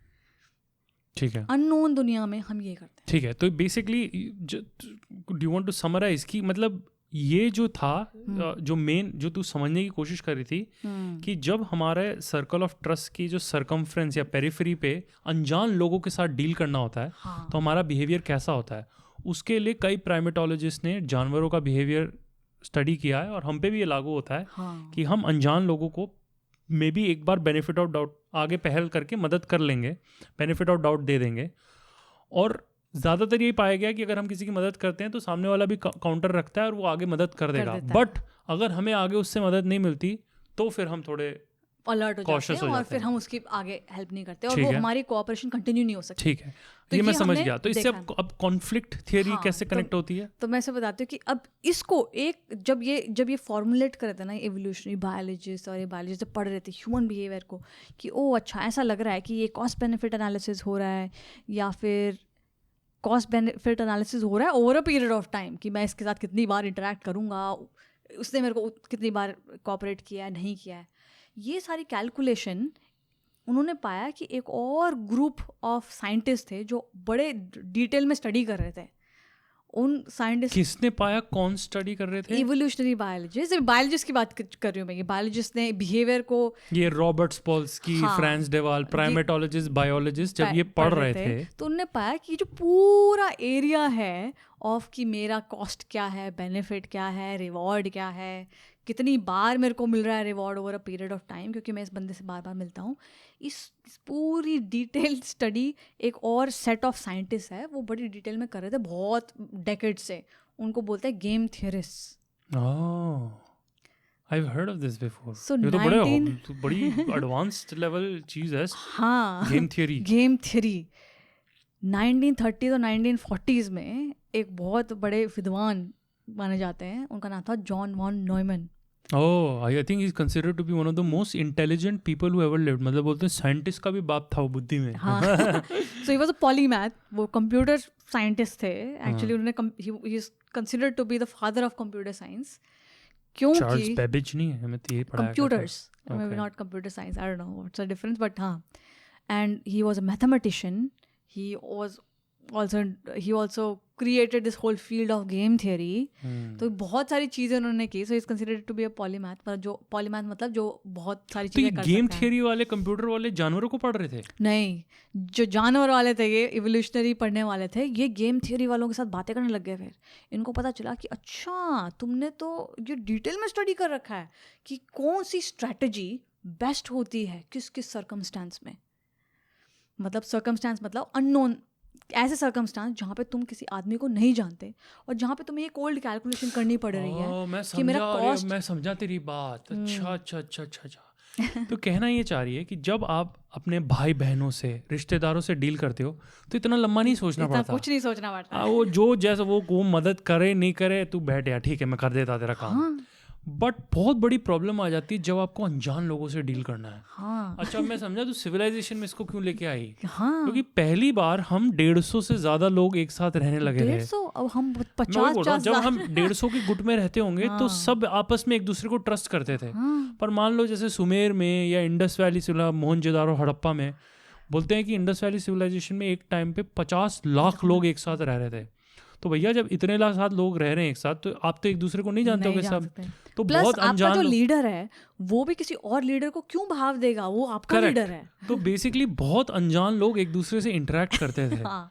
तो अनजान लोग आपस में कैसे एक दूसरे के साथ इंटरेक्ट करते हैं, तो ये है मेन क्रक्स। और यहाँ पे कुछ इश्यूज आ रहे हैं, यहीं पे सबसे बड़े वाले कॉन्फ्लिक्ट आते हैं, यहीं पे सॉल्व भी होते हैं। उधर जाना और जो पूरी गेम थ्योरी वाले वो यही पढ़ रहे थे कि अनजान लोग एक दूसरे के साथ कैसा बिहेवियर रखते हैं। गेम थ्योरिस्ट क्या कर रहे थे, बहुत टाइम से यही चीजें पढ़ रहे थे कि दो अनजान लोग किसी सिचुएशन में जब होते हैं जहाँ पे उनका कॉस्ट बेनिफिट अलग अलग होता है, जिनको गेम थ्योरिस्ट की भाषा में बोलते हैं सबके पे ऑफ अलग अलग होते हैं। पे ऑफ मतलब मैं इस सिचुएशन में अगर मैं गेम खेल रही हूँ, मैं इस गेम के अंदर पार्टिसिपेट कर रही हूँ, इस गेम के अंदर खेलने से मुझे अलग तरह का बेनिफिट मिलता है, तुम्हें अलग तरह का बेनिफिट मिलता है। तुम्हारा पे ऑफ अलग है, मेरा पे ऑफ अलग है, सबके पे ऑफ्स अलग अलग होते हैं। और तुम्हारा कॉस्ट भी, मतलब तुम्हें बेसिकली कुछ देना भी पड़ रहा है बेसिकली, और बेनिफिट भी मिल रहा है। तो ये सारी कैलकुलेशन, आई थिंक वो एक बहुत इंपॉर्टेंट पॉइंट है। दूसरा पॉइंट मैं जो रियलाइज़ कर रहा हूँ ये है, जैसे मान लो मैं अपने भाई बहन से इंटरेक्ट कर रहा हूँ, ठीक है, तो मुझे पता है कि भाई इसको मेरे को जिंदगी भर इससे इंटरेक्ट करना है, like I will be doing a lot of interactions with them. But जब अनजान लोगों से हम इंटरेक्ट कर रहे हैं तो आई थिंक सबसे बड़ा डिफरेंस ये है कि मुझे नहीं पता ये मुझे आगे मिलेगा कि नहीं। मान लो कि मोहनजोदारो की किसी गली में कोई मुझे मिला, बोलता है भाई साहब मैं ना बहुत परेशान हूँ, मैं ना सारे पैसे चले गए, मुझे ना थोड़े अब यार मुझे थोड़े पैसे दो मदद के लिए। अब पता नहीं इस पे भरोसा करूं कि नहीं, क्योंकि ये इसके बाद मुझे कभी नहीं मिलेगा, या फिर कितना भरोसा करूं, how much should I cooperate. That's what game theory tells you, what is the optimum strategy और ऑप्टिमम डिसीजन मेकिंग। ऑप्टिमम मतलब किसी भी सिचुएशन के अंदर जब सबका कॉस्ट या फिर उनका इन्वेस्टमेंट अलग अलग हो और सबका बेनिफिट या फिर रिटर्न अलग अलग हो हर आदमी का इस गेम के अंदर खेलने से, तो फिर कितना कोऑपरेट करना चाहिए किसको। क्या ऐसी डिसीजन मेकिंग का आंसर ला सकते हैं? देखो अब इसके अंदर भी गेम थ्योरी से सिर्फ गेम्स पे नहीं फोकस करते, नाम गेम थ्योरी है, बट इनके लिए ये जिंदगी ही एक गेम है। हाँ, और इसके दो पहलू हैं। देखो पहला क्वेश्चन तो ये आता है कि in a situation where I am dealing with an unknown person, how much should I cooperate. अब उन्होंने कई तरह के ऐसे गेम्स, एक तरीके से बोलो गेम्स मतलब बोर्ड गेम्स नहीं, जैसे चेस का होता है या फिर लूडो या फिर हम ये क्या बोलते हैं उसको स्नेक एंड लैडर्स, या ये गेम होता है, ऐसा गेम नहीं, बट कुछ इसी तरीके से उन्होंने गेम के रूल्स बेसिक तरीके से लिखे कि एक गेम है जिसके अंदर सबको एक तरह का कुछ काम करना है, और उस काम को करने से सबको अलग अलग तरह के बेनिफिट मिलेंगे। तो अब हम देखते हैं कि सबसे बेस्ट स्ट्रैटेजी क्या होगी इस काम को कंप्लीट करने की। क्या वो होगी जहाँ पे एक बंदा तो कोऑपरेट कर रहा है और दूसरा बंदा नहीं कर रहा है, या वो होगी जहाँ पे दोनों कोऑपरेट कर रहे हैं, या वो होगी जहाँ पे दोनों ही नहीं कर रहे हैं कोऑपरेट। ज़रूरी नहीं है। तो उन्होंने यही पाया कि डिपेंड करता है। ऐसी भी गेम है जहाँ पे लोग एक दूसरे से कोऑपरेट नहीं कर रहे हैं और वो बेस्ट सोल्यूशन है। हाँ, पर सिचुएशन अलग अलग है। तो एक जो तुमने चीज़ बोली कि मेरे को कितने टाइम कोऑपरेट करना है इसके साथ, एक तो होता है कितना कोऑपरेट करना है और एक होता है कितने टाइम तक कोऑपरेट करना है मुझे। उस कितने टाइम तक करना है से हमारा डिसीजन चेंज हो जाता है। तो अगर मुझे पता है कि मुझे इस आदमी के साथ सिर्फ एक बार ही खेलना है ये गेम, तो मैं क्यों करूँ कोऑपरेट, अनलेस मेरे रिवॉर्ड्स बहुत अच्छे हैं कोऑपरेट करने से। बट मेरा अगर कॉस्ट बहुत हैवी है तो या फिर मेरा ना कोऑपरेट करने से भी एक अच्छा खासा मेरे को मिल रहा है रिवॉर्ड, तो क्यों नहीं करूँगा मैं। आई थिंक ये अब मैं एक्चुअली एग्जांपल दूं। हाँ, मैं बहुत अच्छा ये जो भी हम बातें कर रहे हैं ये उस मनुष्य के पर्सपेक्टिव से समझना जरूरी है जो उस टाइम जो मनुष्य आज से कितने 5-6 हज़ार साल पहले रह रहा था। बिकॉज वो आज की दुनिया की तरह नहीं था।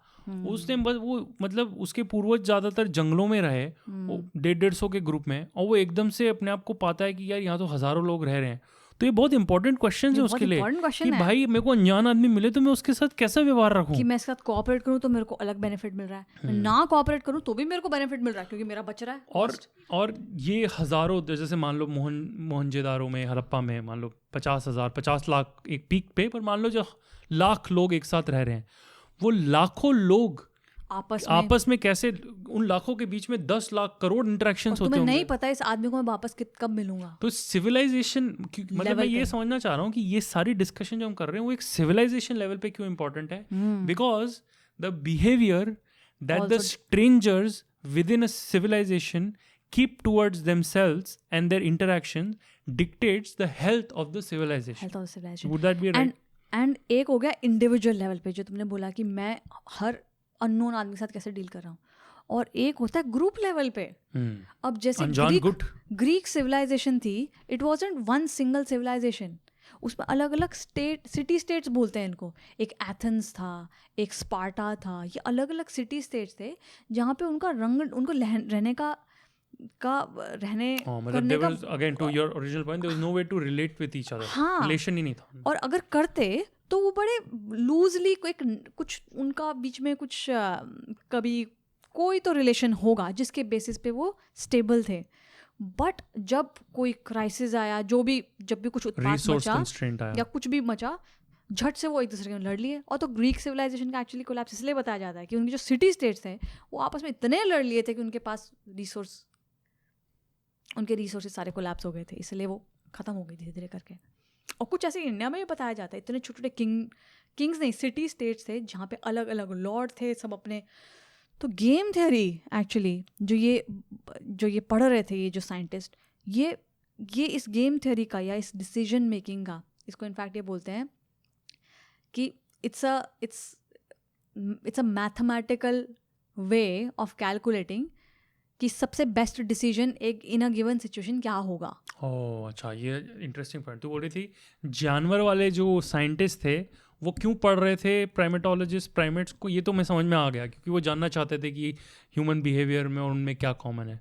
बट ये जो साइंटिस्ट थे कंप्यूटर वाले, ये गेम थ्योरी क्यों पढ़ रहे थे? बिकॉज ये जानना चाहते थे किसी भी सिचुएशन में बेस्ट डिसीजन क्या होता है। हाँ, डिसीजन क्या निकाला जा सकता है, और उनने से निकाले भी, उनने से गेम्स मॉडल किए और कंप्यूटर में से कोडिंग कर दी और निकाले उसके, और कई तरह के। हाँ, इसलिए मैंने जब तूने बोला गेम थ्योरी तो मेरे इसलिए आंखें थोड़ी चमक गई, क्योंकि गेम थ्योरी तो बहुत ही एडवांस टॉपिक है और बड़े बड़े कॉर्पोरेट्स, कंट्रीज ये सब पढ़ना चाहते हैं और यूज करते हैं, क्योंकि गेम थ्योरी का ऑलरेडी इकोनॉमिक्स में, डिप्लोमेसी में, पॉलिटिक्स में यूज हो रहा था। तो जब उन्होंने बोला कि वो चिप्स पॉलिटिक्स पढ़ रहे हैं और एक ये ग्रुप ऑफ साइंटिस्ट हैं जो ऑलरेडी ह्यूमन पॉलिटिक्स में सॉल्यूशंस दे रहे हैं through this modelling of the situations, calculating की कॉस्ट कितना है, किसी का बेनिफिट कितना है, रिवॉर्ड कितना है, इंसेंटिव कितना है, तो इसका मतलब यहाँ से कुछ निकाला जा सकता है। कि पॉलिटिक्स में कोई इसका बहुत ब्रिलियंट एग्जांपल है, बताऊँ क्या? इंडिया पाकिस्तान के कॉन्फ्लिक्ट को ले लेते हैं and how game theory helped at least contain that conflict. तो इंडिया पाकिस्तान का कॉन्फ्लिक्ट क्या है तो उसमें तो जाते नहीं, ये पता है कि कॉन्फ्लिक्ट बहुत तगड़ा है, इतना बड़ा कॉन्फ्लिक्ट है कि वो सुलझ ही नहीं रहा, ठीक है दोनों एकदम टक्कर के ओपोनेंट्स हैं और दोनों के पास परमाणु बम आ गए। तो लोग डर गए थे कि तो बड़ी प्रॉब्लम हो गई परमाणु बम, क्योंकि अगर परमाणु जंग छिड़ गई तो दोनों खत्म हैं। बट पाया ये गया है कि परमाणु बम दोनों के पास आ गए, इस कारण से एक्चुअली इनके बीच में ज़्यादा बड़ी वॉर नहीं हुई, एंड इसके लिए गेम थ्योरी को क्रेडिट किया जाता है। इसके पीछे कारण क्या है? इस गेम थियरेटिक कनंड्रम को बोलते हैं मैड, म्यूचुअली अश्योर्ड डिस्ट्रक्शन। कहने का मतलब इंडिया को पता है कि हमने अगर परमाणु बम पाकिस्तान पे छोड़ दिया तो वो भी रिटेलिएट करेंगे, पाकिस्तान भी खत्म, हम भी खत्म, नहीं तो हमारे इतना बुरा हाल हो जाएगा कि हम 30-40 साल पहले पूरा चल जाएंगे। पाकिस्तान को पता है कि उन्होंने परमाणु बम छोड़ दिया तो इंडिया भी रिटेलिएट करेगा, इंडिया का पता नहीं कितना डैमेज कर पाएंगे, वो तो पूरे खत्म हो जाएंगे। तो इन बहुत बड़ी प्रॉब्लम आ गई थी कि ये इन दोनों के बीच में इतना बड़ा कॉन्फ्लिक्ट है, हो सकता है ये आपस में लड़के ख़त्म कर लें, बट बिकॉज परमाणु बम इतने खतरनाक हैं तो दोनों को पता है कि परमाणु जंग कर ही नहीं सकते हम, we can not afford a nuclear war. Game theory की भाषा में टिट फॉर टैट नहीं कर सकते, क्योंकि इसमें दोनों ही मरेंगे नहीं, इसमें हम एस्केलेट ही नहीं कर सकते, इसलिए मतलब इनमें आपस में जंग होती रहती है, मतलब अलग अलग तरह की देख प्रॉब्लम है अभी भी, बट लार्ज स्केल कॉन्फ्लिक्ट या जंग इसलिए नहीं हो रही बिकॉज शांति थोड़ी रिलेटिवली स्पीकिंग इसलिए है क्योंकि दोनों के पास न्यूक्लियर वेपन्स हैं। तो गेम थ्योरी ये बोलती है, मतलब by the way this is a game, this is a game in which both have these, life is a game. I think हमने लास्ट टाइम भी डिस्कस किया था कि this is all just a game, like cricket एक game है, वैसे life भी एक गेम है।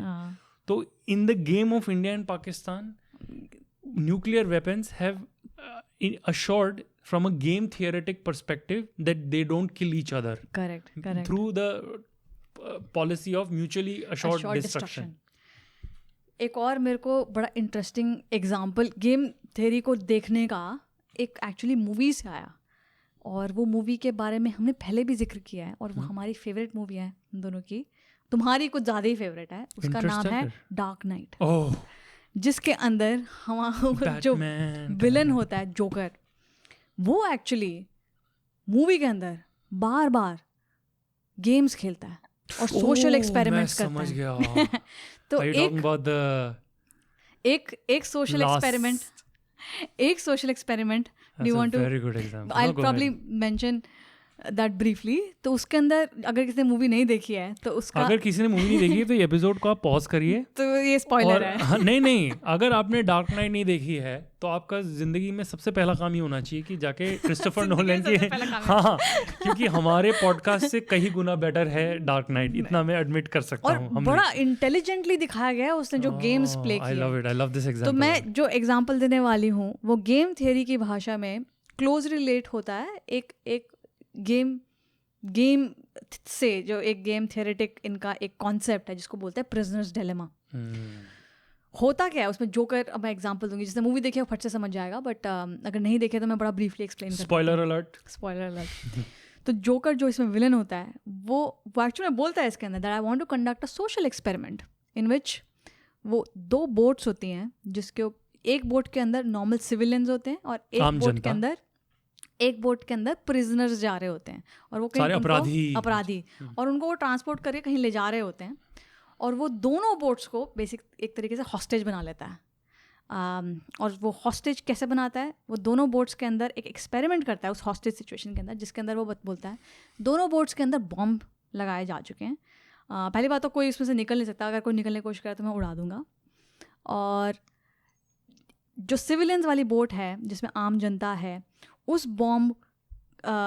बोट का बॉम्ब जो है उसका रिमोट कंट्रोल प्रिजनर्स वाली बोट के हाथ में है और जो प्रिजनर्स वाली जो बोट है उस बॉम्ब का रिमोट कंट्रोल सिविलियंस वाली बोट के हाथ में है। और वो उनको टाइम देता है कि तुम्हारे पास 1 घंटे का समय है, तुम एक दूसरे, जो भी पहले किसी बोट उड़ाएगा वो बच जाएगा, और अगर तुम दोनों ने नहीं उड़ाया तो 1 घंटे बाद मैं उड़ा दूंगा तुम्हारी बोट को। तो सिचुएशन इस तरीके से आ जाती है कि दोनों बोट्स में डिस्कशन स्टार्ट हो जाते हैं कि 1 सेकेंड, हम वेट क्यों कर रहे हैं, हम जल्दी से हाथों हाथ दूसरे को मारो भैया, खुद की जान बचाओ। तेरे सर्कल ऑफ ट्रस्ट के हिसाब से सब खुद की सोच रहे हैं। तो बड़ा इंटरेस्टिंग सा एक एक्सपेरिमेंट करता है जिसके अंदर वो दोनों बोट्स में जो लोग होते हैं उनको एक डिलेमा में डाल देता है एक तरीके से that's a beautiful example. It's not exactly prisoner's dilemma, but it relates to that. But there are prisoners, there's a dilemma. I like it as a prisoner's dilemma. तो एक तरीके से उनको एक डिलेमा में डाल देता है कि मैं अपने आप को बचाऊं, मतलब हिंदी में किंग कर्तव्य विमूढ़ की स्थिति, क्या करें क्या ना करें की स्थिति। तो अब सिचुएशन ऐसी है कि प्रिजनर्स वाले बोलते हैं कि अरे हम मर जाएंगे, दबाओ, और हम तो वैसे भी प्रिजनर्स हैं, उनको मारने में कोई सेकंड नहीं लगेगा दूसरी सिविलियंस की। आम जनता सोचती है कि सामने वो तो अपराधी हैं, उनको तो मौका मिला था अपनी जिंदगी जीने का, उन्होंने अपना बेड़ा गर्क कर दिया अपनी जिंदगी के साथ, उनको क्यों ना मारे हम हमारे पास बच्चे हैं, छोटे इनोसेंट लोग हैं, हम क्यों मरे। और उनकी लाइफ मैंने ऑलरेडी बर्बाद कर दी, करने वाले होंगे, हमें जल्दी करो। हाँ जल्दी करो। तो ये डिस्कशन स्टार्ट हो जाती है। That's a very interesting social experiment that joker conducts, जिसके अंदर एक्शन क्या है, बॉम्ब दबाने का, दोनों को बॉम्ब दबाना है, दोनों ट्रिगर करना है, और पे ऑफ क्या है, दोनों की जान बचने का, तो दोनों की जान बच जाएगी। हाँ, बेसिकली तुम्हें कोई कॉस्ट नहीं है पर पे ऑफ तुम्हारी जान है। This is like the biggest dilemma कि मैं बटन दबाऊंगा तो आई डोंट थिंक कि ऐसा सोच सकते हैं हम इसको। इसमें कॉस्ट इस तरीके से सोचते हैं, इसमें एक मोरल कॉस्ट है। हाँ, I mean obviously there is a cost which is conscious. मतलब मैं दूसरी बोट खूनी बन जाऊंगा, मतलब जो खूनी लोग हैं वो शायद इतना मोरली इसको डीप नहीं लेंगे, पर जो सिविलियन जनता है अगर वो दबा देती है तो वो एक sorry my bad, there is a cost, moral cost. तो but the payoff is life preservation. तो इस सिचुएशन में क्या करें, हम दूसरी बोट को ना उड़ाएं या फिर उड़ाएं, या फिर in other words, game theory के वर्ड्स के अंदर कोऑपरेट करें कि हम नहीं उड़ाएं, या फिर डिफेक्ट करें। डिफेक्ट मतलब कि मैं तो अपनी जान बचाना चाहता हूँ तो मैं उड़ा दूँ। तो एक बड़े अच्छे सोशल एक्सपेरिमेंट में वो उसको डाल देता है। लास्ट में होता लेकिन ये है कि दोनों ही कोऑपरेट कर जाते हैं, वो भी नहीं कोई दबाता वहाँ पे भी बॉम्ब, वो कहते हैं कि for both parties the moral cost is too high. Moral cost, हम तो नहीं किसी का मर्डर कर रहे हैं, मर गए तो मर गए, मर्डर नहीं करेंगे, कोई बात नहीं, कॉस्ट इज टू हाई। सो अब एग्जैक्टली तुम ये पहले तुम्हारा लेकिन इंस्टेंस यही था तुम्हारे दिमाग में कि अरे यार कॉस्ट तो कुछ नहीं है, दबाओ मारो। करेक्ट, मेरे को लगता है वो पिक्चर थी, यही रियल लाइफ में एक्सपेरिमेंट करो तो दोनों ने उड़ा देना था एक दूसरे को फट से। यही फर्क है बस, आई थिंक यही फर्क है। You don't know what is the right और the wrong answer, and you don't know how the person will also react क्यों अनसर्टेनिटी में डिसीजन कैसे ले और यहाँ काम आती है इसका डिसीजन राइट क्या है रॉन्ग क्या है ये भी कोई नहीं बोल सकता। अब जैसे इस सिचुएशन के अंदर क्या तुम ये बोलोगे कि दूसरी बोट को उड़ा देना चाहिए था? क्या वो राइट आंसर होता? पता नहीं।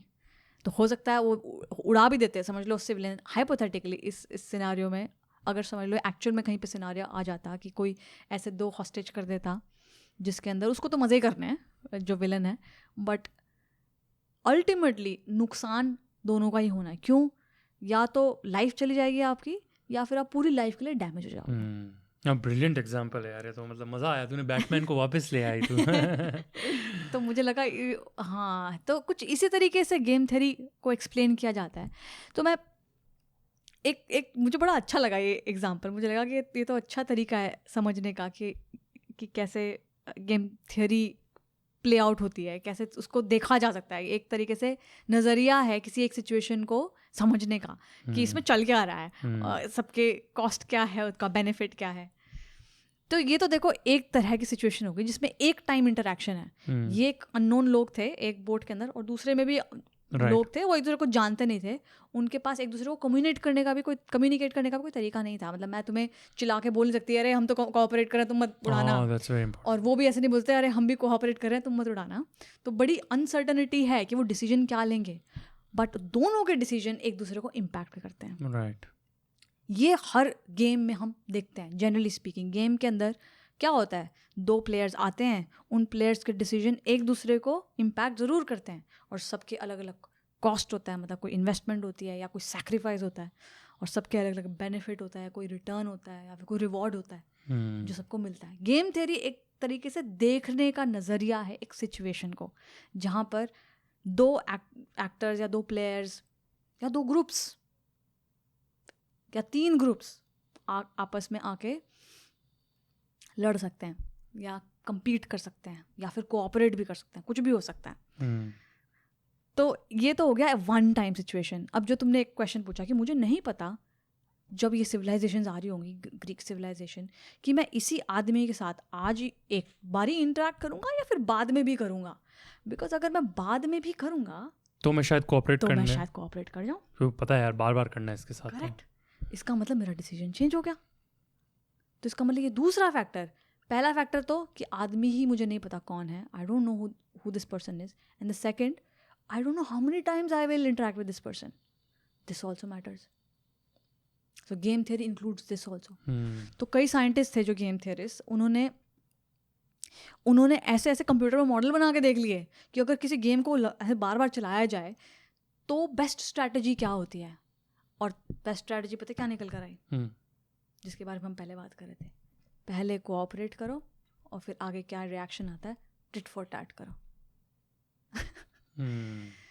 तो बायोलॉजिस्ट जब ये पढ़ रहे थे उन्होंने इस चीज़ का नाम दिया रेसिप्रोकल ऑल्ट्रुइज्म, कि पहली बात तो ऑल्ट्रुइज्म करो, पहले कोऑपरेट करती हूँ मैं फर्स्ट टाइम ठीक है, बेनिफिट ऑफ डाउट देगा तेरे को, एंड देन रेसिप्रोकेट करो कि उसका क्या रिएक्शन आता है, मेरा क्या रिएक्शन आता है। एंड टर्न्स आउट ये मैथमेटिशियंस और कंप्यूटर साइंटिस्ट जो बैठ के मॉडल्स बना रहे थे अभी, मतलब इनका भी आंसर जानवरों के अंदर जो डिफॉल्ट सेटिंग है वो ये जो गेम थ्योरी के कंप्यूटर साइंस ने कंप्यूटर में जो मॉडलिंग की वही निकल के स्ट्रेटजी इनकी यही निकल कर आती है, reciprocal. So like in some ways evolution selects for the best strategy, किसी तरीके से ये एग्जैक्टली यही निकल के आया कि इवोल्यूशन में हमारी सेटिंग ही कुछ इस तरीके से है। इट्स लाइक एक कहावत है ना, comprehension without competence without comprehension, कि हमें कॉम्पिटेंस है कुछ करने की बट हमें नहीं पता हम वो क्यों करते हैं। ये साइंटिस्ट वो समझने की कोशिश करते हैं, आज जो हम यही समझने की कोशिश कर रहे हैं कि जो चल रहा है, अगर कॉन्फ्लिक्ट होती भी है तो उसको पहले बात तो कॉन्फ्लिक्ट किस नेचर की है उसको समझा जाए, और अगर उसको समझ लेंगे तो उसका सोल्यूशन भी शायद निकल के आ जाए। हमने इस बार सोल्यूशन भी समझ लिया कि एक सोल्यूशन ये है कि तुम रेसिप्रोकल ऑल्ट्रुइज्म कर लो। ये एक तरीके से सोशल कॉन्ट्रैक्ट है, तुम पहले कॉन्ट्रैक्ट दे रहे हो अगले को जिसको तुम नहीं जानते और तुम्हें नहीं पता उसके साथ तुम कितनी बारी मिलोगे या इंटरेक्ट करोगे, but this is like a contract that you are willing to give at a cost, कि मैं पहले हेल्प करने को तैयार। तो ये तो तूने जो मेरे को समझाया ये है, this is an ideal situation for a civilisation. मान ले हर भारतवासी ये कर ले, पर ऐसा नहीं होता है। एक दूसरे को बेनिफिट ऑफ डाउट दे कि देख भाई तू अनजान है, पहली बार मैं तेरी मदद करूंगा, उसके बाद मैं वॉच करूंगा, अगर तू रेसिप्रोकेट करता है मेरी मदद को, ऑल गुड, मैं हमेशा मदद करता रहूंगा। बट अगर तूने डिफेक्ट कर लिया कि यार मैंने तो मदद की और तूने मेरे से धोखा किया, चीटिंग किया, मेरी मदद नहीं करा, तो sorry bro, I will have to stop, like that is ideal. तो अब मुझे ये समझा कि जो कोलैप्स हुई थी, क्या इसमें ये बंद हो गया था, लोगों ने एकदम बेनिफिट ऑफ डाउट देना ही छोड़ दिया था? देखो एक्चुअल में तो उनके बीच में क्या हुआ हमें नहीं मालूम, बट हम डायनामिक समझने की ट्राई कर सकते हैं कि किसी भी तरह की कॉन्फ्लिक्ट का नेचर क्या होता है। कि अगर दो आदमियों के बीच में अगर कोऑपरेशन वर्सेस डिफेक्ट या फिर कंपटीशन की सिचुएशन आती है, तो क्या क्या चीज़ें देखी जाती हैं, ताकि अब आगे, तभी तो पॉलिटिक्स यूज़ करती है इस गेम थ्योरी को आज की डेट में, तभी डिप्लोमैट्स होते हैं ये यूज़ करते हैं। क्या आज की डेट में हम इतने समझदार हो गए हैं? क्यों समझदार क्या हुआ है, मैं बोलूँगी हमारे स्टेक्स बहुत हाई हो गए हैं, सबके पास न्यूक्लियर वेपन्स हैं, सारी सोसाइटी इतनी एडवांस हो गई है, कोई कोलैप्स तो नहीं चाहता। तो they are trying to figure out कि क्या कोई तरीका है through what is the optimal decision, exactly, जहाँ पे वायलेंस तक बात ना जाए। बट यू आर राइट, देखो गेम थ्योरी तो एक तरीका है देखने का, प्रॉब्लम को समझने का तरीका है, इस पे आंसर कोई नहीं मिलता, बट समझ लोगे प्रॉब्लम को तो शायद सोल्यूशन आ जाए, जो हमने पहले बात की। इसके और भी एग्जांपल, एक और मैं एग्जांपल देती हूँ रियल लाइफ से। गेम थियरिस्ट ने एक्चुअली एक और स्टेप आगे चले गए, वो उन्होंने इनकॉर्पोरेट करने की ट्राई की कि एक्चुअल रियल लाइफ में सिर्फ यही थोड़ी है चीज़ें, और बहुत सारी चीज़ें होती हैं। तो क्या क्या चीज़ें हैं, एक एग्जांपल मुझे इतना अच्छा लगा कि मैं उसका मेंशन करना चाहूँगी। ऐसे तो एक्चुअली बहुत सारे और फैक्टर्स हैं जो गेम थ्योरी की इस पूरे गेम के अंदर हम इंक्लूड कर सकते हैं, कि सिर्फ कॉस्ट बेनिफिट देखना ही नहीं, कुछ और भी इंक्लूड किया जा सकता है इस पूरे सिस्टम के अंदर, उस पूरे गेम के अंदर जिसके अंदर लोग प्ले कर रहे हैं। और एक वो एक चीज़ है किसी तरह की एरर की। एरर मतलब समझ लो हम दो लोग हैं और हमारे पास डायरेक्ट कम्युनिकेशन का कोई तरीका नहीं है, क्योंकि तुम्हारी भाषा ही अलग है और मेरी भाषा ही अलग है। और मेरी भाषा में मैंने तो तुम्हें कोऑपरेट किया, पर तुमने समझ लिया वो डिफेक्ट है, कि मैंने डिफेक्ट किया, तो तुम वापस मेरे को डिफेक्ट करोगे, बिकॉज तुमने तो वो स्ट्रैटेजी अपने दिमाग में लग रखी है, टिट फॉर टैट, कि वो जो करेगा मैं वही करूँगा। तो ऐसी सिचुएशन में क्या होगा? तो इन गेम थियरिस्ट ने ये भी इंक्लूड करके देख लिया। इसका बेस्ट एग्जांपल मुझे एक्चुअली याद आया फिर, कि तुमने याद है हमने एक मूवी देखी थी, और इनफैक्ट ये भी मूवी हमारी one of the favourite movies में से है, और उस मूवी का नाम है अराइवल। जिसके अंदर अगेन अगर किसी ने मूवी नहीं देखी है तो बड़ा ब्रीफली मैं संक्षिप्त करना चाहूँगी, जिसके अंदर उन्होंने बड़ा अच्छे से एक्चुअली यही सिनेरियो दिखाया, जिसके अंदर एलियंस आ जाते हैं और ह्यूमन सिविलाइजेशन एक तरफ, एलियंस एक तरफ। एलियंस की भाषा हम नहीं समझते, हमें नहीं पता वो क्या बोल रहे हैं, हमें नहीं पता वो कोऑपरेट कर रहे हैं हमसे या हमें मारना है, यहाँ कुछ नहीं पता है, एकदम अननोन सिचुएशन है, जिसके अंदर हम एक ऐसी सिचुएशन में आ गए जहाँ पे हमें नहीं मतलब पता है। क्या एग्जांपल दिया तूने, एलियन से अनजान कोई प्राणी नहीं हो सकता, मतलब इट्स लाइक अ तू है ही नहीं बाय इस धरती का, कुछ ऐसा ही होता है समझ लो, जब आप किसी अननोन आदमी से तो कुछ वो बहुत जानने की कोशिश करते हैं कि इनका एम क्या है, इनका क्या एम नहीं है। और उसके अंदर एक उसमें जो साइंटिस्ट दिखाया है उसके अंदर, जो कोई लिंग्विस्ट होती है, जो ट्राई कर रही होती है उनकी समझने का, मूवी की हीरो, हाँ मूवी की हीरो जो होती है या हीरोइन जो होती है, वो समझने की ट्राई कर रही होती है। और देखो उसके अंदर भी क्या दिखाया है, एक तो एक्टर होता है mathematics, he is like a game theorist, he talks about things like, वो अपनी गेम थ्योरी में भाषा में बात करता है, एंड डिसीजन मेकिंग एल्गोरिथम्स, और क्या बोलता है वो, it's a zero sum game. अरे बहुत ही बढ़िया लगा। और वो बोलता है कि it may not be a zero sum game, का मतलब होता है कि या तो वो जीते या तो मैं जीतूं, मतलब हमारे में से कोई एक ही जीत सकता है। और नॉन जीरो सम गेम का मतलब होता है कि क्या पता हम दोनों ही जीत जाएं। तो ऐसी सिचुएशन में जब आपको नहीं पता कि अगला बंदा कोऑपरेट करने आया है या फिर मारने आया है, then only your attitude can dictate that situation. तो उसमें लास्ट में एक्चुअली बहुत अच्छा एक सीन होता है उसमें, जिसमें वो डिसाइफर करने की ट्राई कर होते हैं कि वो जो साइंस फेंक रहे हैं एलियंस हम पे, साइंस वो साइंस एक साइन भाषा यूज़ करते होते हैं, उसका वो डिसाइफर करती है। तो लिंग्विस्ट होती है वो डिसाइफर करते हैं कि वो बोलना चाह रहे हैं ऑफर वेपन, और झट से जितने भी लीडर्स होते हैं वो समझ लेते हैं कि तो हमें मारना है, पर वो समझाने की कोशिश करते हैं कि it may be something else, it may be कि वो हमें कोई weapon could be anything, it may be a tool that they are trying to give us. वो डर जाते हैं वेपन वर्ड ही क्यों आया, वेपन वर्ड ही क्यों आया, ये बोलना है कि भाई हम आपको एक वेपन देना चाह रहे हैं, ऑफर करना चाह रहे हैं। एरर इन मिसकम्युनिकेशन हो गई। तो ऐसी सिचुएशन भी बहुत आती है, तो गेम थ्योरिस्ट ने ये भी इंक्लूड करके देख लिया है कि अगर एरर आए तो क्या क्या किया जाए, व्हाट इज द स्ट्रैटेजी।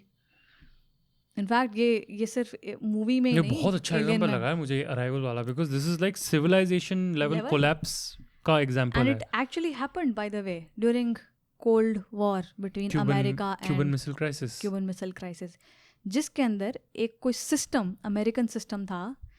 और बाय द वे मतलब ब्रीफली कोल्ड वॉर क्या थी, रशिया नहीं उस टाइम पे यूएसएसआर, सोवियत यूनियन और अमेरिका के बीच में बहुत डेकेड्स तक डोमिनेंट सुपर पावर, दोनों के पास न्यूक्लियर वेपन्स आ गए हैं। कुछ 1970s या मुझे याद नहीं कब 1960s या 70s की बात है। अमेरिकन हमेशा अलर्ट रहते थे कि कोई यूएसएसआर से कोई मिसाइल तो नहीं आ रही, यहाँ पे हर घर में बॉम्ब शेल्टर होते हैं। हाँ एग्जैक्टली, वो प्रिपेयर उस टाइम प्रेपर्स बोलते हैं प्रेपर्स, हाँ कि अभी भैया आए कुछ तो हम तो अपने बॉम्ब शेल्टर में चूहे की तरह घुस जाएं बचा लें अपने आप को। वो उस टाइम से चलता आ रहा। देखो उस टाइम पे एक्चुअल में ऐसी सिचुएशन हो गई थी कि यूएसएसआर डाल सकता था कभी भी न्यूक्लियर बॉम्ब, ऐसे अमेरिका ने भी लिस्ट बना रखी थी कहाँ पे उनको न्यूक्लियर वेपन डालने हैं अगर इन केस उनकी तरफ ऐसा कुछ आता है तो। एंड दोनों के पास डिफेंस सिस्टम भी थे, मतलब ऐसा नहीं है कि ऑफेंस सिस्टम ही थे कि न्यूक्लियर वेपन ही फेंकना है, बट अगर आ भी रहा है तो उसका क्या डिफेंस है वो सिस्टम भी होते थे। कुछ 1960s या 70s के अंदर ऐसा हुआ कि उनके सिमुलेशन रन्स रहते थे। तो सिमुलेशन मतलब कि अगर समझ लो एक्चुअल में आ जाए तो सिमुलेट करके देखें तो कि करेंगे क्या, मतलब कौन बटन दबाएगा, कौन मिलिट्री का आदमी क्या करेगा। गलती से किसी ने सिमुलेशन रन का जो भी एक प्रोसेस था या मैकेनिज्म था वो एक्चुअल सिस्टम में डाल दिया। तो अमेरिकन सिस्टम्स के अंदर जो उनके डिफेंस सिस्टम थे वो एक्चुअली शो करने लगे कि यूएसएसआर से कोई मिसाइल आ रही है। तो एरर बहुत ही बड़ी एरर है, बहुत बड़ी एरर है। मतलब ये बोला जाता है कि 1960s 70s के आसपास वर्ल्ड वॉर 3 आ जाती है और शायद अब तक हम धरती खत्म हो जाती, क्योंकि तब तो न्यूक्लियर वेपन्स भी बहुत होते थे। वो तब डीप्लोरिफरेशन हो गया था उसकी वजह से। मतलब हिरोशिमा नागासाकी का क्या हाल हुआ अगर एक से तो मतलब अभी 60s तक तो उनके पास बहुत वॉरहेड्स हो गए थे। तो दैट वाज एक्चुअली इसके पीछे भी एक मूवी है, किसी को अगर ये बहुत अच्छे से समझना है तो एक्स-मैन फर्स्ट क्लास में ये बहुत अच्छे से दिखाया है क्यूबन मिसाइल क्राइसिस को। एक्चुअली हाँ आज बहुत सारी मूवीज की बात हो गई।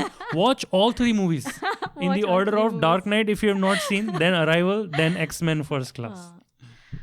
पता है एक्चुअली इस लैंग्वेज की एरर के बारे में सोच रही थी कि even like in India if you think about it, हम भी तो सेम भाषा नहीं बोलते और कई बार हो सकता है मतलब हमारी भी जो गेम थियरी है कि हम कोऑपरेट करें या फिर नहीं कोऑपरेट करें या डिफेक्ट करें या चीट करें किसी भी सिचुएशन में, पता नहीं कितनी बार आती होगी जस्ट बिकॉज ऑफ लैंग्वेज। नहीं you right, I mean same language में भी आ जाती है। We don't have to just take, क्योंकि आज की तारीख में ना हमारे अमेरिकन मीडिया या इंडियन मीडिया में देख लो, लोग इतने परेशान रहते हैं, they are all getting outrage और व्हाट मिस रिप्रेजेंटिंग और मिसअंडरस्टैंडिंग द अदर साइड। कोई लैंग्वेज कम्युनिकेशन में प्रॉब्लम है, इसने ये बोला, अरे भाई मैं ये नहीं बोल रहा, नहीं उसने ये बोला, इवेंट अलग अलग भाषा में बोला जाता है। तो बहुत बड़ी दुविधा है हम इंसानों की। तो जब बहुत अच्छा लग रहा है ये तू मैं को सही बताऊं ना, गेम थियरी है ना ये, this is like a fancy word that people use and never used to understand it. Game theory बोलता मैं दूर चला जाता था कि भाई अपने पल्ले के बाहर है, पर तूने बहुत ही ब्यूटीफुल तरीके से तो गेम थियरी के बारे में तूने 1 घंटे तक तो बोलना ही स्टार्ट नहीं किया था। So I like the fact that you like first trying to explain, 95% तूने टाइम स्पेंड किया to understand why game theory. और मेरे को एकदम समझ में आ गया कि ये गेम थियरी समझना क्यों ज़रूरी है if you have to understand civilizations, because fundamentally civilization में क्या अलग था compare to pre civilization time, which is हम बहुत छोटे गुटों में रहते थे, 150, 200, 500 के गुटों में, और एकदम से सिविलाइजेशंस आने लग गई तो हम बहुत सारे लोग एक साथ रहने लग गए। तो एक यूनिक प्रॉब्लम आई हमारे सामने, विच इज़, और कभी नहीं हमने फेस की, कि भाई हमें अनजान लोगों से इंटरेक्ट करना था डेली बेसिस पे। मान लो हम जाके ट्रेडिंग कर रहे हैं, दुकान कर रहे हैं, कोई हमारे पास क्यों सामने वाले पे भरोसा करें। तो this became a huge problem that how do people behave with each other with when strangers are involved and उसमें बहुत सारे फैक्टर्स होते हैं. तो गेम दो तीन फैक्टर्स मैंने बताया कि देखो, पहली बात तो आई don't know who that person is. Second, I don't no कि मेरे को इस आदमी के साथ कितने टाइम तक या कितने लंबे समय तक इंटरेक्ट करना है. क्या ही दोबारा आदमी मिलेगा? अगर मिलेगा तो पहले में अगर मैं कोऑपरेट नहीं करूंगा तो दूसरी बार ये नहीं करेगा. तो ये फैक्टर.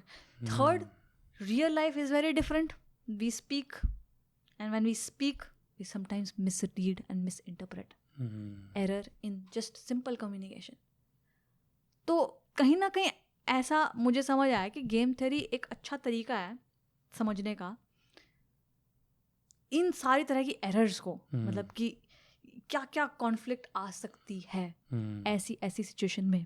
तो अगर मैं थोड़ा सा संक्षिप्त में बताऊं कि अभी आज मुझे यही समझ आया कि देखो, हमारा सर्कल ऑफ ट्रस्ट से चालू किया था मैंने. सर्कल ऑफ ट्रस्ट सेल्फ, हमारा किन, फिर हमारे सूडो किन या हमारे ग्रुप या हमारे मिथ तक तो ठीक है. और जब भी कोई क्राइसिस आती है या फिर कोई भी सिचुएशन आती है, पहले मैं अपने सेल्फ की तरफ ही झांकती हूँ. तो सेल्फ की तरफ झांकना is very natural, but sometimes it can also lead to irrationality. क्योंकि सेल्फ की तरफ झांकने का क्या फ़ायदा है जब तुम इन्वायरमेंट में रह रहे हो जहाँ पे तुम्हें रिसोर्सेज, मतलब अलग अलग चीज़ों के साथ डील करना है, अलग अलग लोगों के साथ डील करना है, अलग अलग ग्रुप्स के साथ डील करना है. तो उनको भी तो तुम्हें अपने गेम में लेना पड़ेगा. And when you start looking at who you are dealing with, क्या किसके साथ तुम इंटरेक्ट कर रहे हो, then game theory gives you a nice framework. एक अच्छा नज़रिया देता है ये चीज़ें देखने का. एंड उस नज़रिए के अंदर मैंने 2-3 चीज़ें बताई कि एक तो मैं किसी को जानती नहीं हूँ और मुझे नहीं पता मैं इसको कितने बारी मिलूँगी या फिर मेरी उसकी लैंग्वेज भी सेम है कि नहीं. इनफैक्ट देखा जाए जो जिस कोड ऑफ हमूराबी था वो क्या था, वो एक तरीके से सेम लैंग्वेज क्रिएट करना ही तो था कि मेरे और तुम्हारे रूल सेम हैं. अगर मेरे रूल, हमारे लैंग्वेज ही सेम नहीं है तो वो भी एक प्रॉब्लम है. तो गेम थ्योरी से मुझे ये समझ आया ये सारी तो प्रॉब्लम्स हैं which leads to conflict. And these are the problems जिसके हमें सॉल्यूशंस ढूंढने हैं आगे. ओह आई सी. तो तूने मेरे क्वेश्चन को बहुत ब्रॉडली ओपन कर दिया है कि it's not important to just study कि क्यों पुरानी सिविलाइजेशंस कोलैप्स हो गई, but actually it's actually very it's a very good point that you make, क्योंकि it's also aligned with the objective of this project. हमें ये नहीं जानना है कि कोई स्पेसिफिक चीज़ क्यों हो गई, वो स्पेसिफिक सिविलाइजेशन कैसे गई या नहीं कैसे नहीं. हमें कॉन्सेप्ट समझना है ताकि हम उन चीज़ों को अपनी आज की ज़िंदगी पे भी लगा पाएँ.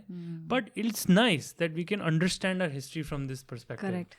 एंड एक और चीज़ बताऊँ, मुझे बड़े अच्छे इस चीज़ को मैं जब समझ रही थी इस पूरे पर्सपेक्टिव को कि एक तो है मेरा सेंटर ओरिएंटेड कि सेल्फ, मेरे किन, मेरे ये मैं ये हमेशा रहेगा. और जब दूसरे आएंगे, जो कोई अननोन आएगा, तो ये मैं भी रहेगा और मुझे उसके साथ डील कैसे करना है वो भी रहेगा.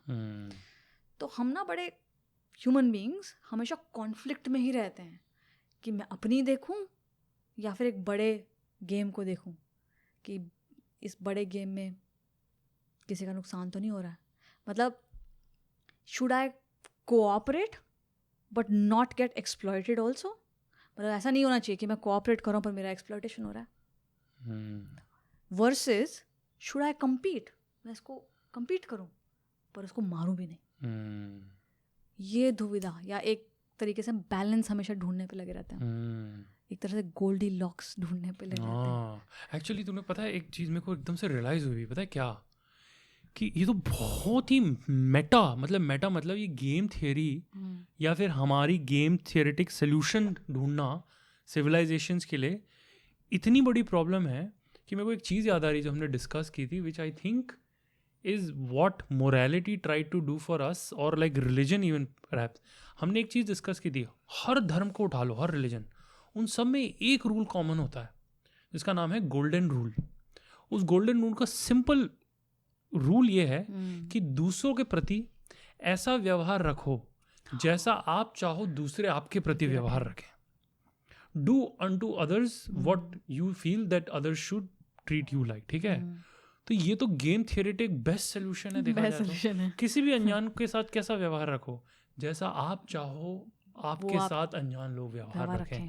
तो नाउ आई एम थिंकिंग कि maybe the fact that religion came was to solve this game theoretic problem इसकी भैया इतने अनजान लोग एक साथ रह रहे हैं तो उनको कैसे उनके बीच में इंटरेक्शन हेल्दी रखे कि सिविलाइजेशंस कोलैप्स नहीं हो जाए। तो मतलब one of the fundamental tenets of all religions is this. बिल्कुल। तो जो ये हमारा मेरे को तो जो भी चीज़ आ रही है कि यार मतलब हमने इतना कुछ सिविलाइजेशंस में अब आगे आएंगी चीज़ें, ये सब कुछ एक गेम थियरेटिक पर्सपेक्टिव से देखा जा सकता है। एग्जैक्टली।